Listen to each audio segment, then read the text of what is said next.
Ողջույն սիրելի հայրենակիցներ, մենք հաղորդաշարն է Հայք News լրատվականի եթերում։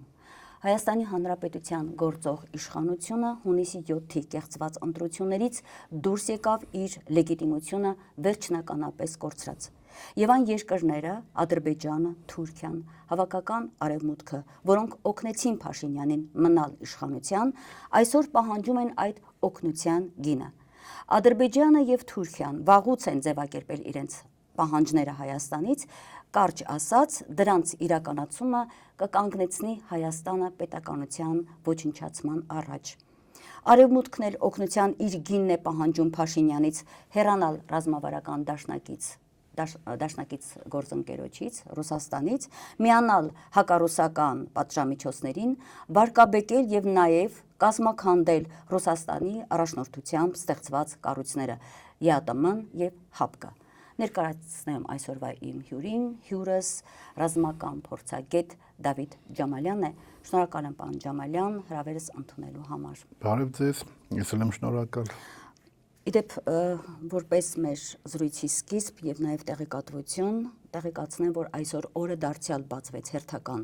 խոզարկությամբ Նարեկ Կարապետյանի Ուժեղ Հայաստան կուսակցության քաղաքորդի անդամ պատգամավոր Նարեկ Կարապետյանի բնակարանն են խոզարկել եւ փաստորեն առավոտյան իրավապահները, ինչպես գրում է մամուլը, ուղղակի ներխուժել են Նարեկ Կարապետյանի տուն առանձնատուն խոզարկության նպատակով, ինչպես եւ պարզեր ոչինչ չեն հայտնաբերել եւ այս պահին գործընթացը չի շարունակվում, տեսնենք ինչ ընթացք է ստանում ընթացքը, բայց ցավը եւ մտահոգությունը այն է, որ մեր երկրում ամեն օր այդ խոզարկությունների, կալանավորումների ընթացքի մեջ ենք, դրանք անդրադառնանք հետո, պարոն Ջամալյան, որտեղ դա եւս բխում է նրա ոչ լեգիտիմ լինելու հանգամանքից կարծում եմ, բայց ես ուզում եմ այսօրվա մեր հարցազրույցը սկսել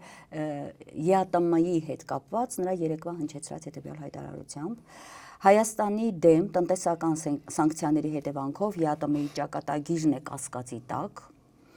Հայաստանի համար խնդրեմ չկա, ասում է Նիկոլ Փաշինյանը, դա խնդրեմը ԵԱՏՄ-ի համար է։ ԵԱՏՄ-ն կաթվածահար է, կաթվածահարությունը խորանալու է եւ դրա միտումները արդեն արտահայտվում են։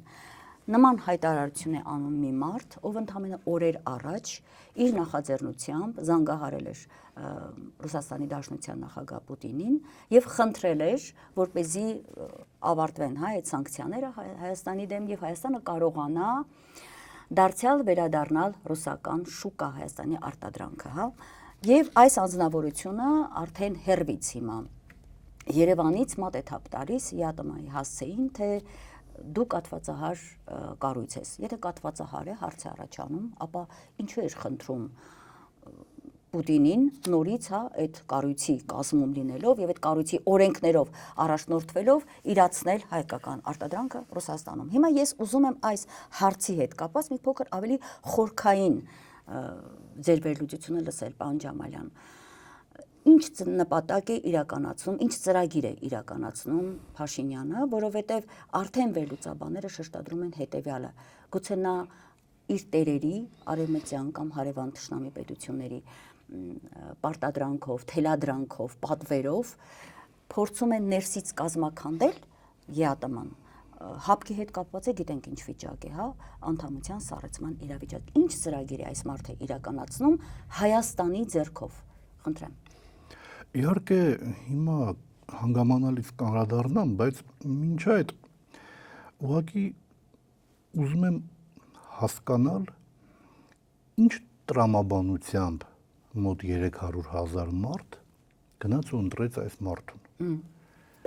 Որովհետև մենք շատ հաճախ երբեմն անտեղի սիրում ենք այսպես մի քիչ էլ գլուխ գովալ մեր հնամենի լինելը, մեր քաղաքակրթական ժառանգության բազմահազարամյա լինելը, մեր ամեն ինչում հայկական հետ գտնելը ցույց դնել, բայց արի ու տես, որ այդ նույն ժողովուրդը, որ շատ դեպքերում հայ լինելու հանգամանքով հպարտանում է, հայկականություն է փնտրում անգամ այնտեղ, որտեղ չկա, շատ պարզ մի հարցում այնպիսի սխալ է թույլ տալիս, որ նա խայտառակվում է աշխարհով մեկ եւ իր իսկ ապագան հարցականի տակ դնում։ Լավ, ո՞նց կարելի էր գնալ ու ընտրել այս մարդուն։ 300,000-ի մասին եմ խոսում, որովհետև այնտեղ եւս 200,000-ը գուցե ստիպողաբար են ընտրել, ես խոսում եմ համոզմունքով ընտրողների մասին, 250,000-ն էլ մոտավորապես կեղծված է, նկարված է, այնպես որ այն ամենը, ինչ հիմա կատարվում է, տրամաբանական արդյունքն է այն բանի, որ այս աղետաբեր անձնավորությունը կրկին անգամ թեպետ ոչ լեգիտիմ, թեպետ վերարտադրվելով, բայց մնաց իշխանության ու փաստը այն է, որ մոտ 300,000 մարդ համոզմունքով գնացել ու ընտրել է իրեն եւ իթիվս այլոց իրեն հիմա թե չգիտեմ համոզմունքից ելնելով, թե պարտադրանքից ելնելով, թե ինչ-որ կոնֆորմիստական, ինչ-որ հակվածությամբ պայմանավորված, իրեն ընտրել են նաև այն տնտեսվարողների մի հատվածը, ովքեր այսօր սնանկանում են ու հացի խնդիր են ունենալու շատ շուտով։ Եվ ընդամենը մեկ ամիս անց, փաստորեն ընտրություններից մեկ ամիս անց, այդ մարդիկ անկեղծորեն ասում են կտրվի են ձեռքը, որ դարձյալ մեկ ամիս առաջ գնացին կտրեցին, բայց նախադեպը կար, չէ, ասենք դուք 18-ին ընտրել էիք, 21-ին տեսակ ինչ եղավ, 21-ին էլ գնացիք ընտրեցիք, գոնե 26-ին չընտրեիք, էլի։ Ես ինքս էլ չեմ հասկանում այդ տրամաբանությունը։ Երևի կարող է որոշակի բաներ աշխատեցին, օրինակ եթե ես չընտրվեմ պատերազմ կլինի, հա։ Դե հա աշխատեցին, բայց դե մարդու միտքը տրված է հենց նրա համար, որպեսզի մանիպուլյացիաները կարողանա տարբերել իրականությունից, քննադատական միտք ունենալը երևի շատ մեծ այսպիսի մի շռայլություն է, որ բոլորին հասու չի փաստորեն։ Թեպետ ես իհարկե չեմ ուզում նաև շատ մեղադրել, որովհետև այնպիսի մեդիա մանիպուլյացիաների այսպես բաներ բացվել, հա, դարպասները բացվել էին մեդիա մանիպուլյացիաների ու հորդում էր այդ մանիպուլյացիան, բայց ամեն դեպքում էլի չէ որ ինչ որ շատ ակնհայտ բաներ կան, որ չնկատել, հաշվի չառնել հնարավոր չի, ինչևից է։ Ներողություն, այստեղ մի բան էլ, պարոն Ջամալյան, կարծում եմ դուք էլ լսած կլինեք, գիտեք ինչ էին ասում, ասում են այլընտրանքը չտեսանք, եւ եթե այլընտրանքով, ասենք հստակ մի ուժ, չէ, նոր ուժ ձևավորվեց, ուժեղ Հայաստանը օրինակ, ինչու չփորձեցին հենց այդ ուժի մեջ տեսնել հստակ այլընտրանք։ Այստեղ ես երբ որ վերլուծում եմ, նկատում եմ հետեւյալը, հակառուսական քարոզը այնքան ուժեղ էր, որ մարդիկ մտածեցին, այ երևի ճիշտ են ասում։ Գիտեք, հիշում եք, չէ, ինչեր էր տարածվում, օրինակ ուժեղ Հայաստանի հետ կապված, ասում են, եթե գա Սամվել Կարապետյանի իշխանության, մեր տղաներին կտանեին Ուկրաինայի ճակատ։ Ասենք այդ աբսուրդը չզարմանաք, բայց կան մարդիկ, որոնք ընդունել էին, հավատացել էին։ Ոչ մի բանի վրա չեմ զարմանում, ոչ միայն այդ նարատիվներն են աշխատել, ուղղակի նաև շատ դեպքերում աշխատել է զուտ պարզ կոնֆորմիզմին հակվածությունը, այսինքն ով լինի իշխանության ղեկին, նրա հետևից էլ ինչ-որ մի հատված պատրաստ է էլի գնալ, առհասարակ եսը ընդգծել, սեփական կարծիք ունենալ, այդ համարձակություն ունեցող մարդկանց թիվը ամենուր իսկապես քիչ է, մեզ մոտ էլ այդ մանիպուլյացիաներով նաև պայմանավորված, իհարկե կոնֆորմիզմն էլ գումարենք եւ մենք ստացանք մոտ մի կես միլիոնի հասնող հատված մեր հանրության, ովքեր գնացին ու ընտրեցին, որոնցից իմ պատկերացմամբ մոտ 300,000-ը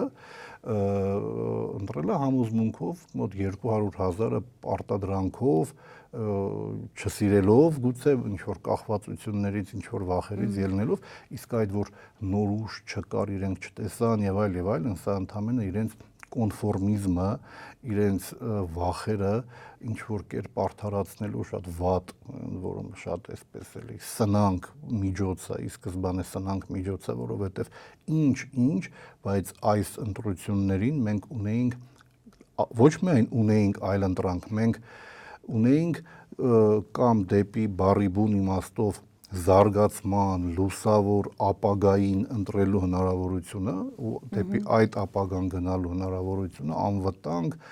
բարեկեցիկ ապագայի հեռանկարը, իդեմս Սամվել Կարապետյանի, իդեմս նույն Քոչարյանի, իդեմս նույն Ծառուկյանի, երեք պետականակենտրոն ուժերը, ովքեր բոլորս էլ գիտեինք, որ ի վերջո ինչ-որ մի փուլից հետո միավորվելու են, ահա այս երեք կերպարները իրենց հետ բերելու էին այն, ինչ մեզ օրվա օդի ջրի պես մեզ հիմա հարկավոր է, օրվա անհրաժեշտությունն է, անվտանգություն, բարեկեցիկ, ինչ ձևակերպումներով, տեսեք նոր մարդու դա չէ դա ընդ որում Դա աշխատել է։ դա ինչ որ չափով աշխատել է։ Ինչ որ չափով չի, վստահաբար ասում եմ հասարակության հետ կապի մեջ լինելով որպես լրագրող, ես վստահաբար ասում եմ աշխատել է դա։ Դա աշխատել է հիմար մարդիկ չեն աշխատում, այդ խորհրդատուները հիմարներ չեն։ Այսօրվա իշխանության խորհրդատուները հիմարներ չեն, տեխնոլոգիաներ են, հավաքական արևմուտք, պրոպագանդա, մանիպուլյացիաներ իրենցն է, հա, այդտեղ իրենք անգերազանցելի են եւ աշխատել է, այո, իսկ թե որ չկա այլ ընտրանք, տեսեք մեր այս ընտրությունների հայտնագործությունը ամենալավ առումով շատ հուսադրող, ընդ որում ես շատ լավատես եմ, վստահ եմ, որ մեծ հեռանկարներ կան իր հետ կապված, հենց նույն Նարեկ Կարապետյանն է, ով շատ արագ կարողացավ մտնել քաղաքական տրամաբանության մեջ, կայանալ, ընդ որում կայանալ հիմա ինքը որպես պետական գործիչ է կայանում, ոչ թե որպես քաղաքական գործիչ, եւ ասվածի ամենավառ ապացույցը ինչն է, որ ընտրություններից օրեր անց Նիկոլական իշխանության խոստումների սին լինելը ցույց դրվեց, այն ինչ խոստացել են մեծամասամբ, ուղղակի աչքի առաջ քանդվում է, պարզ է դառնում դրանց սին լինելը այդ խոստումների փուչ լինելը, մինչդեռ ուժեղ Հայաստանի պարագայում իրենք շատ ճիշտ մի մարտավարություն են որդեգրել, իրենք առօրյա շփումը մարդկանց հետ, իրենց ընտրողի հետ շարունակում են ու չեն սահմանափակվել այդ շփումները միայն նախընտրական շրջանով, ավելին իրենց խոստումները կյանք են կոչում, չլինելով իշխանություն, եւ մարդկանց ցույց են տալիս այդ շատ, գիտեք, վառ արտահայտված հակադրության մեջ ցույց են տալիս, թե դուք ինչ կարող էիք ունենալ, եթե մենք լինեինք իշխանություն եւ իշխանական լծակներ ունենայինք եւ ինչ ունեք հիմա, բայց իրենք ոչ միայն չեն հուսահատվել, իրենք ոչ միայն այսպես չեն չարացել, իրենք շարունակում են գնալ շատ ճիշտ ճանապարհով, մարդկանց հետ աշխատանքի ճանապարհով, աշխատելու, ստեղծելու ճանապարհով, չլինելով իշխանություն, իշխանական ֆունկցիաներ են կատարում ըստ էության, արարչական, արարելու ճանապարհն են ընտրել, խնդիրներ են լուծում, խոստումներ են իրականացնում եւ թե Նարեկ Կարապետյանը, թե իր թիմը, այո, կոնկրետ համայնքներում մեր 22 Փաշինյանը քանդում է, եկեք ես երբեք իրեն ազգանունով չեմ դիմել, հա, դա քանդում է ակնհայտորեն, իսկ իրենք խնդիր են լուծում։ Կոնկրետ, հա, կոմբայնը տարել են, գյուղացում տվել են, ասել են գնա, մշակի, բերքդ լավ ապահովված լինի։ Վստահ եմ, որ սա ընդհանրապես սկիզբն է, իրենք գնում են շատ ճիշտ ճանապարհով։ Խորհուրդ կտամ անկեղծորեն, որտեղ համակրում եմ մեր պետականակենտրոն ուժերին, ովքեր վերցրեցին այդ պատասխանատվության բեռը այս ճակատագրական պահին մեր երեք ուժերին, լավ կլինի մյուսներն էլ նույն սցենարով աշխատեն ու այդ միասնական բռունցքը անպայման լինի, իսկ նաև փողոցում նկատում եք, հա, խորհրդարանում ակտիվ աշխատեն բոլոր ոլորտներում ու ես վստահ եմ, որ նաև այլ ուժեր էլ կմիանան, այդ կարծես թե այդ միտումը կա Համախմբման միտում տեսնում եք։ Հա, իհարկե, մանավանդ հիմա, ախր մենք խայտառակ ենք լինում աշխարհով մեկ, մենք խայտառակ ենք լինում անընդհատության ռեժիմով 8 տարի շարունակ, բայց այս ցինիզմն ու զավեշտը դարձել է կյանքի նորմա։ Մարդը ձուկ չի ուտում։ Տեսեք։ Հա, լսեցիք, չէ՞, այդ հայտարարությունը։ Մարդը հայկական արտադրության ձուկը չի ուտում։ Ինչու այդպիսի հայտարարություն արեց։ Մեղադրել է փորձում արտադրողին սեփական քաղաքականության վտանգները թաքցնելու համար, հիմա էլ սկսել է հայ գյուղացուն, հայ արտադրողին մեղադրել, այ դուք լավ արտադրանք չեք տալիս, դրա համար էլ չի սպառվում։ Սա չի գիտակցում, որ խփում է սրանով արտադրողին։ Շատ լավ էլ գիտակցում է, չգիտակցել հնարավոր չի, գիտեք, բաներ կան, որ մեկնաբանելը ուղղակի անհեթեթ է, չգիտես էլ ինչ ճիշտ է արդյոք դա մեկնաբանելը։ Դա պետք է ուղղակի ցույց դնել, որպեսզի մարդիկ սթափվեն, հիշեցնել կրկին անգամ այդպես ընդգծել, թե դուք ում եք ովքեր գնացել ու ընտրել են, որ սթափվեն, հիմա ձեռքն են կտրում, ինչ են անում, լավ, միտքը խամրած էր, հա, ինչ ընտրական շրջանում, հիմա փոշմանել են, տեսել են, որ աղետը իրենց տուն մտավ շատ շատերը, նաև իրենց ընտրողների մասին եմ էլի ասում։ ձեռք կտրելու կարիք չկա, կյանքը շարունակվում է, պետքա գոնե սթափ միտքը պահել, այլ ձեռքը կտրելու փոխարեն միտքը պետքա սթափ պահել։ Կտրելու փոխարեն չհանդուրժել 5 տարի, կարծում եմ, այդպես չէ։ Այո, չհանդուրժել։ 5 տարի ոնց հնարավոր է հանդուրժել այս իշխանության Իհարկե, այլ աղբյուրներից փորձել տեղեկություն ստանալ, չնայել այդ էժան մանիպուլյացիաներով հագեցած նիկոլական եթերները իրենց լրատվամիջոց, քարոզչա միջոցներով ու իրենց սպասարկող տարբեր այդ բլոգերներ կլինեն, չգիտեմ, ալիքներ կլինեն YouTube-յան, ժխտեք դա այդ աղբը մի բերեք էլի ձեր տուն, փորձեք այլ տեղերից ինֆորմացիա ստանալ, ինքնուրույն հետևություններ անել։ Ցավոք սրտի մեր շրջանին դիմադիր Համեմատեք այդ նույն եթերները անձնավորությանը։ չեն հասնում մարզեր, գիտեք։ Չեն հասնում։ Մարդիկ հիմնականում հանրային հեռուստատեսություն են լսում, որտեղ այստեղ դիտավորությամբ արված մտածված բաներ են։ Այո, խոսում են Թեպետ այնտեղ էլ, գիտեք, մենք մարզերում էլ ունեցել ենք տեղեր, մարզերում էլ ինքը մի կերպ տեղ կեղծելով ինչ որ առավելություն են նկարել իրեն, այնպես չի որ մարզերում այսպես բոլորը չկա մի հատված, ուղղակի այդ հատվածը նաև շատ այսպես չասեմ կարգապահ, իրեն այսպես շատ մոբիլիզացված են պահում իշխանական լծակներով, եւ իրենց համախոհներին, ովքեր իսկապես իրենց համախոհներն են եւ ադմինիստրատիվ ռեսուրսը տերորի արդյունքում իրենք կարողանում են մոբիլիզացնել մոտ 500,000 մարդ, որ գա քվեարկի։ Դեպ ես այն հետևությանն եմ, որ 2021-ին էլ ու հիմա էլ ըստ էության նույն թվով մարդիկ են ընտրել։ Ուղղակի ծավալները ընտրակեղծիքի այլանդակությունների ծավալը այս անգամ եղել է զարուրելի աննախադեպ։ Ձայներ գողացան, Բարգավաճ Հայաստանից ձայներ գողանալը ու սա երևի ես զարմանում եմ Սահմանադրական դատարանի այդ բոլոր Սեդա Սաֆարյանները ինչպես են քնում ու սա ինչպես են կուլ տալիս էլի լավ։ Ինձ համար իրենք բոլորը Սեդա Սաֆարյաններ են, ես անուն ոչ ուզում եմ հիշել, հիշողությունս չեմ ուզում ծարաբեռնել, բայց լավ ես ուշադրությամբ հետևել եմ Սահմանադրական դատարանում մեր այս դեպքում նաև 4 ուժերի փաստաբանական թիմերին, գիտեք, ուղղակի իրավունքի հրավառություն էր էլի Վարդևանյանի խոսքը, Օրբելյանի խոսքը, Խոտոյանը, նաև Թաթոյանի իրավաբանական թիմը փայլեց ուղղակի բաց դաս էր իրավունքի, սահմանադրական իրավունքի, կարելի էր այսպես մի 4 օր, 5 օր հատկացնել 0-ից ու այսպես բավական լուրջ իրավական գիտելիքներ ձեռք բերել, լսելով այս մարդկանց։ Դրեց իշխանության առաջ ընդրակեղծարարության։ Վիթխարի, իհարկե Տաթևիկը Սողոյան, չգիտես, բոլորի անունը ուզում եմ տալ, ոչ մեկին ակամա չեմ ուզում։ Փառքոպատիվ մեր փաստաբանների։ Ու այդ ֆոնին երբ որ հակառակ կողմից ուղղակի ուղիղ եթերի ռեժիմով խայտառակ են լինում, փաստարկներ չկան ու կարելի է կարծել, որ լավ անհնար է էլի գոնե Բարգավաճ Հայաստանի ձայների պարագայում անհնար է որևէ այլ որոշում կայացնել։ Հետո այսպես ու գիտեք ինչն էր ինձ համար զարուրելի, մենք հիմա այդ հարցերին անդրադառնալու ենք։ Այո, հետաքրքիր մտակ, շատ կարևոր է այս ընտրական գործընթացին անդրադառնալու։ Բոլորին անդրադառնալու ենք այդ հարցերին, կարճ։ Ես հիշում եմ, երբ արդեն ավարտական խոսքի ժամանակ էին որոշում, ժամկետն էին որոշում, որքան ժամանակ տրամադրել դիմող ուժերի փաստաբաններին։ Այդ դատավորներից մեկը, ինչու եմ ասում Սեդա Սաֆարյաններ են բոլորն ինձ համար էլի, անունն էլ չեմ հիշում, մի քիչ ավելի այսպես տարեց մեկներ, այսպես մի տեսակ ու գիտեք, ուղղակի մարդը մատնեց իրեն էլ, իրենց իր այդպես կոչված գոլեգաներին էլ հայտարարեց, ասեց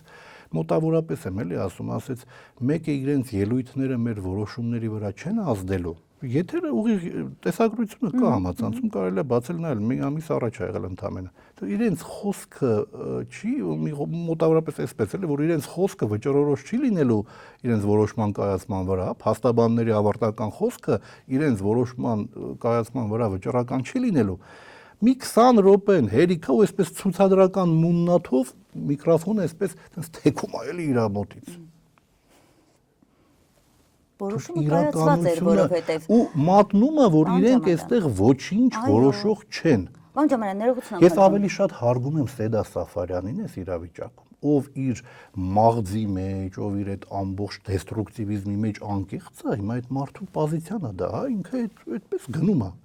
Քան են մյուսներին, որոնք նույն Սեդա Սաֆարյանն են, դեռ մի բանել աստիճանել ցածր էլի, այսպես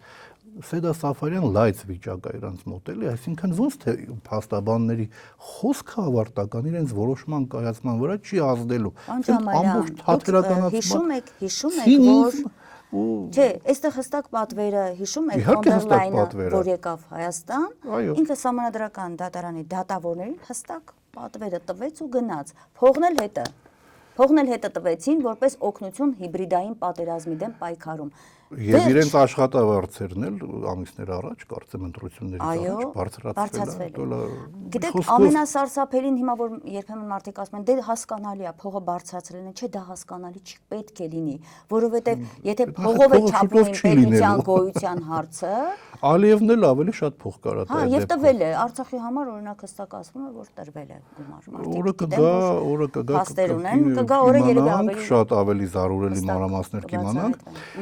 Ինչևէ, ունենք այն ինչ ունենք։ Այո, եւ այստեղ մի բան էլ արձանագրենք, քանի որ դուք հետաքրքիր մուտք արեցիք դեպի ընտրական գործընթացը, շնորհակալ եմ, որ ընտրություններով այդպես այդտեղ սկսեցիք, որովհետեւ հիմա այս պահի դրությամբ Փաշինյանը իր այդ նկարած ձայներով, իր այդ գողացած ձայներով հայտարարում է, որ ինքը հայ ժողովրդի ընտրյալն է։ Մի տեսակ ինքը եթե պատմության մեջ համեմատենք, կեղծ Դմիտրիի այս կերպարի մեջ է։ Այսինքն ինքնակոչ մարդ է Նիկոլ Փաշինյանը։ Հայտարարում է, որ հայ ժողովրդի ձայները ես եմ ստացողը։ Իսկ նրանք, ովքեր գնացել քվեարկել են այն մյուսներին, իրենք քվեարկել են ընտրակաշառքով, այսինքն ես ինքս որպես քաղաքացի եւ գնացել քվեարկել եմ ընդդիմադիր ուժերի օգտին, ես ընտրակաշառք եմ վերցրել։ Կարծում եմ մեզանից ամեն մեկը պետք է հայտարարի, որ ընտրակեղծարարը դուք եք, որ դու իրավունք չունես ինձ համարելու ընտրակաշառքով ընտրած եւ գուցե նաեւ պահը գա հայցադիմումներ գնան դեպի դատարաններ, հա։ Եթե մի դրական բան կար 1000 ներողություն որ ընդհատում եմ, այդ Սահմանադրական դատարանի այդ process-ների մեջ նաեւ այն էր, մի երկու այսպես դրական ակցենտներ կային, նաեւ մեկն այն էր, որ իրենց այդ թիմ չասեմ էլի, այդ իրենց խմբավորումը, խմբավորման ներկայացուցիչները ընդունեցին, որ այդ հայտարարությունը թե իբր սկզբից բոլորը հետո իբր 70% այդպես ինչ-որ թվերի հետ խաղեր չի անում ընտրակաշառքի վերաբերյալ, իրենք հայտարարեցին, որ դա ընդհանրապես քաղաքական հայտարարություն է, այսինքն իրենց պարագլխի աբսուրդը Սահմանադրական դատարանի դահլիճում հերքեցին եւ դուք պատկերացնում եք այս մարդու օրգանիկ է մերը, չէ, մյուսներին ընտրակաշառք, հա, դա նկատի ունեք։ Հա, հենց դա նկատի ունեմ։ Դուք որ ասում եք մեզ մեղադրում են ընտրակաշառքի մեջ, ես համոզմունքով իմ ընտանիքը համոզմունքով գնացել ու ընտրել է մեր ընտանիքը մի մասը Կարապետյան, մի մասը Քոչարյան։ Ինձ նման 100 հազարավորները եւ եթե ՍԴ-ում մի ամբողջ այդ process-ի մեջ մի դրական բան կար, մի 2-3 ասպեկտ կարելի առանձնացնել, մեկն էլ հենց այն է, որ այս մարդիկ ճարահատյալ իր շուրջ խմբված է այդ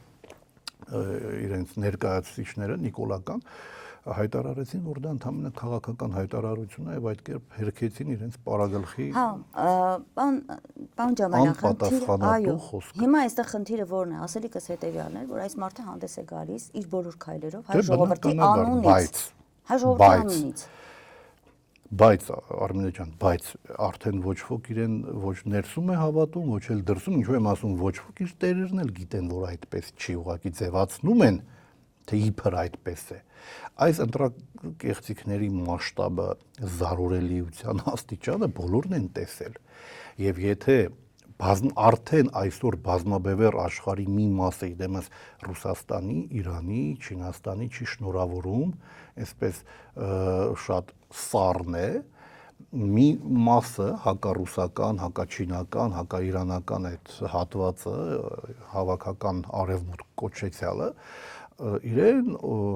ասենց այսպես անընդհատության ռեժիմով անverջ շնորհավորում է, փորձում է լեգիտիմություն, լեգիտիմություն, հա։ ամեն խոսելիս շնորհավորում է։ Դե մի երկու ձուկ էլ թող առնի, էլի այդ շնորհավորելուց հետո գոնե։ Չնայած եթե ինքը չի ուտում, Մակրոնն էլ չի ուտի, այդպես հիմա։ Ինչ եմ ուզում ասել, այդ բոլոր մյուսներն էլ ովքեր շնորհավորում են, հոյակապ գիտեն ինչ է տեղի ունեցել, ուղղակի դա այսպես կոմպրոմատի իրեն փակուղի են մտցրել, որպեսզի իրեն ուղղ է նշած հակառուսական ուղիով ինքը անշեղորեն ընթանա, շատ լավ գիտեն ինչ է եղել, շատ լավ գիտեն, որ ինքը այ ժողովրդի կարծիքը չի արտահայտում, որ ինքը լեգիտիմ չէ, որ ինքը ընտրված չէ, որ ինքը ընտրակեղծարարությամբ, տերորով ու ամեն տեսակ հնարավոր աներևակայելի ապօրինությունների ու մանիպուլյացիաների արդյունքում ընդամենը 49.7% ունի, այս ամբողջը իրեն գիտեն, ուղղակի այսպես կողքը դրված է տեղեկությունը, հենց որ ինքը փորձի մանևրել, շեղվել, ինչ որ ինքնուրույնության նշաններ ցույց տալ, իր դեմը դրվելու է եւ ժողովրդավարության բաստիոնից այս իշխանությունը վերածվելու է ընտրակեղծարար եւ այլն, խոսքով այնտեղ էլ գիտեն, ուղղակի ձեռնտու չէ այս բանին, այս բանին իրենց պետք է Փաշինյանը, Իսկ հիմա որպեսզի բուն հարցերին։ քանդեն։ Դե ուրեմն խնդրեմ անդրադառնանք այս ֆոնին, այսինքն իրենք գինը պահանջում են իրենց ինչպես իմ նախաբար խոսքում ասացի, Այսպիսի վերարտադրության պիտի գինը հիմա դու պիտի վճարես մեզ, ինչով Հայաստանը տանելով հակառուսական ճակատ եւ Հայաստանը որպես պետություն փաստորեն ոչնչացնելով, ստացվում է Նիկոլ Փաշինյանը իր անձնական իշխանության ղեկին մնալու համար զոհում է Հայաստանը։ Մեր ժողովուրդը սա պիտի հստակ գիտակցի, որտեվ պահը պիտի գա ինքը իր խոսքը պիտի ասի հայ ժողովուրդը։ Սա այս վիճակը չի կարող շարունակվել։ Եվ ուրեմն ԵԱՏՄ-ն կաթվածահար է, կաթվածահարությունը խորանալու միտումներ է ցուցաբերում։ Ահա, ուրեմն եկեք ընդհանուրից մասնավորի տրամաբանությամբ հասկանանք ինչ է կատարվել։ Ուրեմն ի սկզբանե այս խմբավորումը իշխանության է բերվել 2018-ից շատ հստակ խնդիր լուծել, Ռուսաստանից կապերը խզել, ներմուծվել թուրքական պրոյեկտի մեջ եւ վերածվել հակառուսական պլացդարմի։ Ինչու թուրքական պրոյեկտի մեջ, որովհետեւ Միացյալ Արևմուտքը արդեն չի կարող էֆեկտիվ կերպով ազդել Թուրքիայի վրա, զսպել Թուրքիային, Թուրքիան բավական այսպես ինքնաբավ է դարձել, ինքնուրույն է դարձել, ինքնիշխանության ավելի մեծ ծավալ է ձեռք բերել, ինքնուրույն խաղացող է եւ հավաքական արևմուտքը չի կարող իր պահանջները այսպես իմպերատիվ կերպով թելադրել, պարտադրել Թուրքիային, չկան այդ մեխանիզմները։ Ավելին ասում է այս տարածաշրջանում իմ գործընկերը Եվ քանի որ չկան, փորձում են իրեն օգտագործել իշա իրենց համագործակցել, հաշվի առնել թուրքական շահը եւ այդ շահը ուրեմն զուգորդել իրենց շահի հետ եւ փորձել օգտագործել այդ գործոնը։ Հիմա թուրքական էլիտայի բոլոր ժամանակների նպատակը եղել է Թուրանը, մեծ Թուրանը։ Եվ այդ մեծ Թուրանի թիրախը Ռուսաստանն է, Իրանն է, Չինաստանն է։ Ինչ է պետք հավաքական արևմուտքին թույլատրել աշխարհակաղակական այն իր մրցակիցներին, ովքեր հիմա բազմաբևեռ աշխարհը արդեն կերտել են ու շարունակում են ամրապնդվել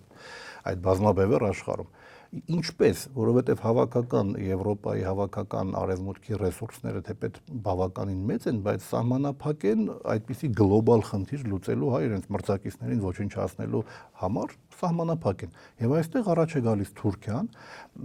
ինքնուրույն խաղացող, մեծ ռեսուրսների տեր եւ մեծ ամբիցիաների տեր։ Եվ հիմա այդ Թուրանի գաղափարը ամրապնդված է նաեւ մեծ ռեսուրսով։ Եվ այդ Թուրանի գաղափարը, քանի որ ուղղված է իրենց արևմուտքի նույն թիրախների դեմ, Ռուսաստանի, Չինաստանի, Իրանի, ապա բնականաբար օրգանական կերպով տեղավորվում է հավաքական արևմուտքի հակառուսական գլոբալ սցենարների մեջ։ Ըստ այդմ այդ մեծ Թուրանի գաղափարը այն գործիքն է, այն միջոցն է, որով արևմուտքը փորձում է թույլատրել, ոչնչացնել իր աշխարհակաղակական այդ երեք մրցակիցներին՝ Ռուսաստանին, Չինաստանին եւ Իրանին։ Հիմա այս ամբողջ գլոբալ սցենարների մեջ կա մի հատ փոքրիկ Հայաստան, որ արի ու տես, որ ոչ միայն գոյություն ունի ու իրենց խանգարում է այս առումով, այլև Արցախ է ազատագրել, գործոն է Անդրկովկասում, խաղաղություն է պարտադրում, ու այդ ամենը շնորհիվ հայ-ռուսական դաշինքի, Իրանի հետ բարեկամության, եւ ինչ է պետք անել, այդ գործոնը չեզոքացնել։ Հիմա ինչպես չեզոքացնել։ Ես հիշեցնեմ 2018-ին էր, թե 2019-ին էր, երբ Բոլթոնը եկավ Հայաստան եւ հայտարարեց 2018 հոկտեմբեր, եթե չեմ սխալվում։ 2018 հայով հայտարարեց, ասես դուք պետք է հրաժարվեք ձեր պատմական կարծրատիպերից։ Սա հենց այն ուղենիշն է, այն կարճ դիպուկ, այն բանաձևն է, որով առաջնորդվում է այս իշխանությունը առ այսօր։ Ինչ էր պետք անել այդ կարծրատիպերից հրաժարվելու համար եւ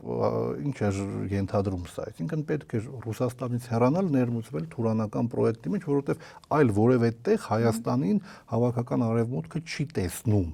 բոլոր առումներով, մենք փոքր ենք, քիչ ենք, թուրանական սխեմայի մեջ, ինչ որ հերվում եվրոինտեգրացիայի այսպես ինչ որ sense գեղեցիկ ինչ որ փաթեթավորումը sense ցույց են տալիս, մի մասին ժողովրդի խափում են, բայց ոչ մի ինտեգրացիա, ոչ մի անդամակցություն բառի բուն իմաստով, այս ուղղակի հերանեկարով խափել ինչ որ քայլեր, հա, այդ ուղղությամբ, բայց ոչ երբեք լիարժեք անդամակցություն։ Հիմա ինչ պետք է անել այդ խնդիրը լուծելու համար, Ռուսաստանից հեռանալու, ներմուծվելու համար թուրքական սխեմայի մեջ, զոհել Արցախը։ Առաջի հիմնական փուլը սա էր, 20 նոյեմբերի 9-ին այդ խնդիրը այս իշխանությունը լուծեց։ Իհարկե Ռուսաստանը հատու միջամտությամբ փորձեց փրկել Արցախի մի փոքրիկ հատվածը, նաև Սյունիքը, որովհետև այն ամենը, ինչ Ադրբեջանը այսօր ուզում է ստանալ, պետք է կարծես թե ստանար հենց 20-ի աղետաբեր այդ պատերազմի ավարտական փուլերում, բայց Ռուսաստանը կանխեց այս հեռանկարը Իրանի հետ միասին իդեպ։ Բայց եկավ 21 թվականը ստրատեգիական սխալ թույլ տվեցին Մոսկվայի մեր գործընկերները, կարծելով, որ եթե Արցախում անվտանգությունն իրենք են երաշխավորում, Սյունիքի անվտանգությունն իրենք են երաշխավորում, ապա գործող իշխանությունը համակարգային հակառուսականության ճանապարհով չի գնա։ Սա ստրատեգիական սխալն էր Մոսկվայի։ Էլի էսպիսի կեղծիքներով մի քիչ ավելի սահմանափակ ծավալով վերարտադրվեց եւ անմիջապես սկսվեց համակարգային հակառուսականության ճանապարհը։ Իսկ Մոսկվայում համբերում էին, հետո ուկրաինական սխեման սկսեց արդեն աշխատել հակառուսական, որովհետեւ իրենք էին հարվածելու Դոնբասին, հա, եւ ուղղակի Պուտինը ստիպված եղավ անխարգելի չհարված հասցնել ու շատ ճիշտ արեց այդ առումով։ Հետո մենք տեսանք, որ 22-ին արդեն Արցախի ճակատագիրը կանխորոշված էր, նա պետք էր հապկից կտրել անվտանգային ռազմաքաղաքական առումով կտրել կապերը Ռուսաստանի հետ ու հապկը 22 թվական ագրեսիա Հայաստանի Հանրապետության դեմ 13-ից 16 սեպտեմբերի եւ հանկարծ այս պարագայում երբ իդեպ նաեւ Արցախից եկած ուժերի շնորհիվ նաեւ ջերմուկի մատույցներից հետ շպրտվեց թշնամին մոտ 4.5 կիլոմետր ու փրկվեց Սյունիքն ու Վայոց ձորը նաև շնորհիվ ռուսական միջամտության, որովհետև այդ օրերին ռուսական ավիացիան խնդիր է լուծել։ Օրը կգա ավելի մանրամասնորեն մենք այդ մասին կիմանանք, բայց ըստ եղած աղբյուրների, դաշտում եղած աղբյուրների, ռուսական եւ ի վերջո 102-րդ ռազմաբազայի ավիացիոն խմբավորման շարժիչների ձայնը օդում մենք այդ օրերին լսել ենք։ Բայց դու գիտեք, չէ՞, որ արևմտամետները ասում են Ամերիկան է արել։ Դե գիտենք այդ մանիպուլյացիաները, այդ հենց էդ էլ տեղի ունեցավ։ Անմիջապես սկսվեց, հա, փաստորեն Ռուսաստանը կանգնեցրեց Ադրբեջանին, փոխարենը ասեն իրերը իրենց անունով կոչեն, թե ինչ եղավ 2022-ին, հա, սկսվեց հակառակը։ Գովերքումը արևմուտքի, թե իբր մի զանգով Ամերիկան կանգնեցրեց եւ այլն, անհեթեթությունը եւ հապկի վարկաբեկումը սկսվեց, թե իբր մեզ չօգնեցին։ Եվ այս հարց է ծագում, դուք դիմել եք համապատասխան հոդվածով, որպեսզի ձեզ օգնեն։ Պարզվում է, որ հիմա տեսեք, այդ նույն ագրեսիայից հետո 22 թվականի սեպտեմբերյան ագրեսիայից հետո Հայաստանը ժամանում հապկի ռազմական պատվիրակություն։ Եթե հապկից ժամանում է ռազմական պատվիրակություն, Դա նշանակում է, որ օրվա իշխանությունը ՀԱՊԿ-ին դիմել է հավաքական անվտանգության պայմանագրի 4-րդ հոդվածով, այն է խորհրդակցությունների անցկացում, այլ ոչ թե 2-րդ հոդվածով, որը ենթադրում է անապահ ռազմական օգնության տրամադրում, այնպես ինչպես ասենք օրինակ եղավ Ղազախստանի պարագայում 2022-ի հունվարին։ Հիմա մեր մոտ խաբում ասում են համապատասխան ճիշտ հոդվածով ենք դիմել։ Ճիշտ հոդվածը որն է, կա երկու հոդված։ Մեկը անապահ ռազմական օգնության տրամադրումն է, մեկը խորհրդակցությունների անցկացումը։ Եթե դելեգացիա է եկել, ուրեմն խորհրդակցություն եք ուզել։ Այդ դելեգացիան եկել է, աշխատել է մի որոշ ժամանակ եւ դեկտեմբերին 22-ի ՀԱՊԿ-ը այդ դելեգացիայի ամփոփիչ եզրակացությունների հիման վրա մեզ առաջարկել է օգնություն,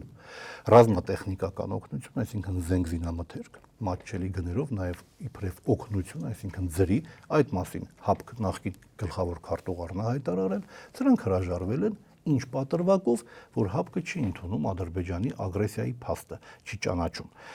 Ի սկզբանե առաջ են քաշել այնպիսի պահանջ, որը մերժելի էր լինելու, որովհետև մենք երբ ՀԱՊԿ-ին անդամակցել ենք, մեր խնդիրը, գերխնդիրը ՀԱՊԿ-ից, ՀԱՊԿ-ը ռուսական ռազմական օգնության տրամադրման մի ձևաչափ ընդամենը, որ ճկուն լինի Ռուսաստանից օգնություն ստանալու իրավաքաղաքական հնարավորությունները, կա նաև ՀԱՊԿ-ի մեխանիզմը։ Մենք ՀԱՊԿ-ում ենք նախ եւ առաջ ձրի զենք ստանալու համար ու մատչելի գներով զենք ստանալու համար։ Այսինքն Ռուսաստանը իր ազդեցությունը աշխարհում տարածելու համար ստեղծում է իր շուրջ ռուսակենտրոն ռազմաքաղաքական միավոր, եւ մեզ շատ հստակ ասվում է, եկեք անդամակցեք, միայն շահելու եք։ Ինձ պետք է որ հնարավորինս շատ թվով մարդիկ տարբեր ռեգիոններում, ներողություն, տարբեր երկրներ, հա, տարբեր ռեգիոններում միանան, որպեսզի կշիռը բարձրանա իմ երկրի այդ կազմակերպության միջոցով, դուք էլ կստանաք ձրի օգնության կարգով մատչելի սպառազինություն։ Ու մենք ՀԱՊԿ-ում ոչ թե ուղղակի անդամ ենք, մենք կովկասյան ուղղությամբ վճռորոշ նշանակություն ունեցող գործոն ենք, այսինքն ոչ թե ուղղակի անդամ ենք։ Օրինակ կենտրոնական ասիական ուղղությամբ այնտեղ կա ուրեմն Ղազախստան, Ուզբեկստան այսպես գալիս գնում է եւ էլ որ մեկն էր ՀԱՊԿ-ի կարծեմ, Ղրղստանը, Տաջիկստանի պարագայում չեմ կարող ասել, այնտեղ երկու գործոն կա, այսպես առաջատարությունը բան են անում, մրցակցություն կա, որն է ավելի առաջատարը, դա երևի ավելի Ղազախստանի հանգամանքում։ Հարավկովկասյան ուղղությամբ մենք ենք միայն, այսինքն մեր կշիռը ՀԱՊԿ-ում այնքան մեծ է, որ այդ կարևորագույն հարավկովկասյան ուղղությամբ այդ գլոբալ անվտանգային կառույցի կարևոր բաղադրիչն ենք մենք, կարևորագույն հենակետն ենք, հենց մենք ենք այս ուղղությամբ, այսինքն մենք շատ մեծ կշիռ ունենք դրանով հանդերձ, բայց մեր ակնկալիքները ՀԱՊԿ-ից նախ եւ առաջ եղել է ձրի զենք սպառազինություն։ Օգնությունն էլ եթե գար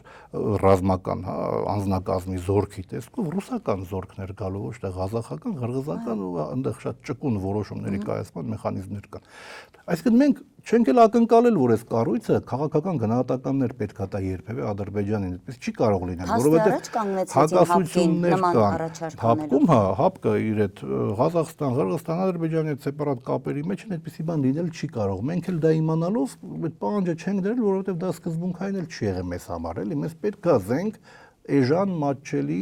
կամ ձրի ու ժամանակակից։ Հիմա եթե դրվում է այդ մի պահանջը, որը չի փոխում գործառույթների տրամաբանությունից, կնշանակի միտումնավոր արված քայլ էր ՀԱՊԿ-ի առաջ խնդիրներ ստեղծելու, Հայաստանը ՀԱՊԿ-ից պոկելու, հա։ Եվ այդ կերպ իրենք բեկանեցին ՀԱՊԿ-ի որոշումը, հենց դիտավորյալ այդպիսի պահանջ դնելով, որի սկզբանե պետք է մերժվեր ու մերժվեց, իրենք մերժեցին ուրեմն ՀԱՊԿ-ի օգնությունը եւ անմիջապես սկսվեց մեդիա մանիպուլյացիան, որ ՀԱՊԿ-ը մեզ չի օգնել ու մենք սկսեցինք սառել այդ կազմակերպությունը։ Առ այսօր այդ մանիպուլյացիան գնում է ընդամենը 3 Նիկոլ Փաշինյանը դարձյալ կրկնել է այդ խոսքերը, նա որքան էլ ձեր նման վերլուծաբանները շնորհակալ եմ շատ մանրակրկիտ ներկայացնելով եկաք եւ կշարունակեք հիմա, բայց նա տեսեք ինչ է ասում։ Հայաստանը ՀԱՊԿ-ը իր գործառույթները չկատարեց։ Հայաստանը ինչով լավ գործընկեր չի։ Լավ գործընկեր չէինք, որ ՀԱՊԿ-ը մեզ ինչի է վատություն անում, հա։ Ասում է իր գործառույթը չարեց, սա ՀԱՊԿ-ի մասով է ասում։ Շարունակում է, ասում է, ինչով էր Հայաստանը վատը, որ Ղարաբաղում ռուս խաղաղապահները իրենց գործառույթները չկատարեցին։ Եվ ասում է, հասարակությանը տալիս է նորից մանիպուլացնում է, թե ռուսներն են ի սկզբանե սխալ ու վատ եղել մեր հանդեպ, ռուսները մեր ինքնիշխանությանը հարվածում են, ռուսները ուզում են, որ մենք Ադրբեջանի եւ Թուրքիայի հետ շատ վատ լինենք, որ ինքը մեջտեղը օգտվի, հա, այդ հակառուսական, այդ քարոզի մեջ նորից թիրախավորեց եւ հապկին եւ նորից խաղաղապահներին։ Ինքը այլ կերպ վարվել չի կարող, որովհետեւ իրեն հենց դրա համար էլ պահում են իշխանության ղեկին, այսպիսի զարուրելի ընտրակեղծարարությունների արդյունքում ինքը վերարտադրվել է, ունի լեգիտիմություն, բայց իշխանության ղեկին է ու արևմուտքը, որ ունի այսպես ասենք, շատ հարուստ փորձ միկրոդիկտատուրաներ ստեղծելու, թքած ունեն իրենք ժողովրդավարական արժեքների վրա կան շահեր, եթե որևէ ռեգիոնում պետք է հավաքական արևմուտքին, հա, իրենց առաջատար դերակատարներին, նահանգներ, Բրիտանիա, իրենց պետք է որ լինի ավտորիտար իշխանություն, հանուն իրենց շահերը առաջ մղելու, իրենք այդ ավտորիտար իշխանությունը ձևավորում են ու առաջ են մղում։ Օրինակ, հիշեք Պինոչետի գործոնը Չիլիում, բայց Պինոչետի մեր մոտ ամբողջ ողբերգությունը ինչու՞մ է կայանում, որ անգամ եթե օրինակներ ենք բերում, զուգորդություններ ենք ուզում անել, հա, զուգահեռներ անցկացնել, օրինակ նույն Պինոչետի օրոք Չիլին ծաղկել է, տնտեսական աճ է ունեցել, Պինոչետի օրոք Չիլին ոչ մի միլիմետր տարածք որևէ մեկին չի զիջել, ռազմական առումով ավելի հզոր է դարձել, ուղղակի Սալվադորը Ալենդեն խորհրդային միության դաշնակիցներ, այսպես սոցիալիստական հայացքներ ունեցող մեկն էր եւ այդ կարևոր ռեգիոնում Միացյալ Նահանգները Պինոչետի միջոցով ռազմական հեղաշրջում արեցին, ավտորիտար իշխանություն, մոտ 10,000-ից ավել տարբեր ողջ ժամանակահատվածում բռնության զոհեր են եղել եւ այլն, բայց Պինոչետը դավաճան չէր, ուղղակի ինքը այլ աշխարհակաղակական բևեռի ծիրի մեջ էր, բայց իր երկիրը այնուամենայնիվ այդ ընթացքում նաև առաջընթաց է ունեցել։ Հետո երբ որ խորհրդային միությունը փլուզվեց ու Պինոչետի անհրաժեշտությունն անհետացավ, իրեն ուղղակի թույլ չտվեցին, որ բանտարկվի, տարեց մարդեր, Չիլի ռազմական բանում հոսպիտալում մահացավ։ Բայց ուզում եմ ասել անգամ երբ որ փորձում ես համեմատություններ էլ գտնել, այստեղ ուղղակի օկուպացիոն ռեժիմի տրամաբանությունն է աշխատում, այսինքն երկիրը բարիբուն իմաստով արևմուտքը չի օկուպացրել, զորք չի բերել, ուղղակի գտել է իր կամակատար մեկին, խամաճիկին նշանակել է սա օկուպացիոն ռեժիմի տրամաբանությամբ աշխատող ավտորիտար դրսից ղեկավարվող որի նպատակը փաստորեն պարոն Ջամալյան ոչ եւ օտարի ծրագրերը իրականացնելն է, բայց այդ օտարի ծրագրերի մեջ էլ Հայաստանը, այո, Հայաստանի խմելն է, որովհետև այդ ծրագրերի մեջ կա ադրբեջանա-թուրքական, դուք ճիշտ ասացիք, այդ տանդեմի վաղեմի երազանք պանթուրանականը, որտեղ չկա Հայաստանը, հետևաբար ինքը ինչ պիտի անի, պիտի ոչնչացնի Հայաստանը, վերջ։ Այսինքն ինքը որպեսզի լավ հիմա հերթով անդրադառնանք, էլի հապկի թեման փակենք, այսինքն իրենց հաջողվեց 22-ից հետո կարգավիճակը սառեցնելու այդ թեզը առաջ քաշել ու վարկաբեկել հապկը, փաստորեն ռազմաքաղաքական կապերը խզվեցին, բայց քանի որ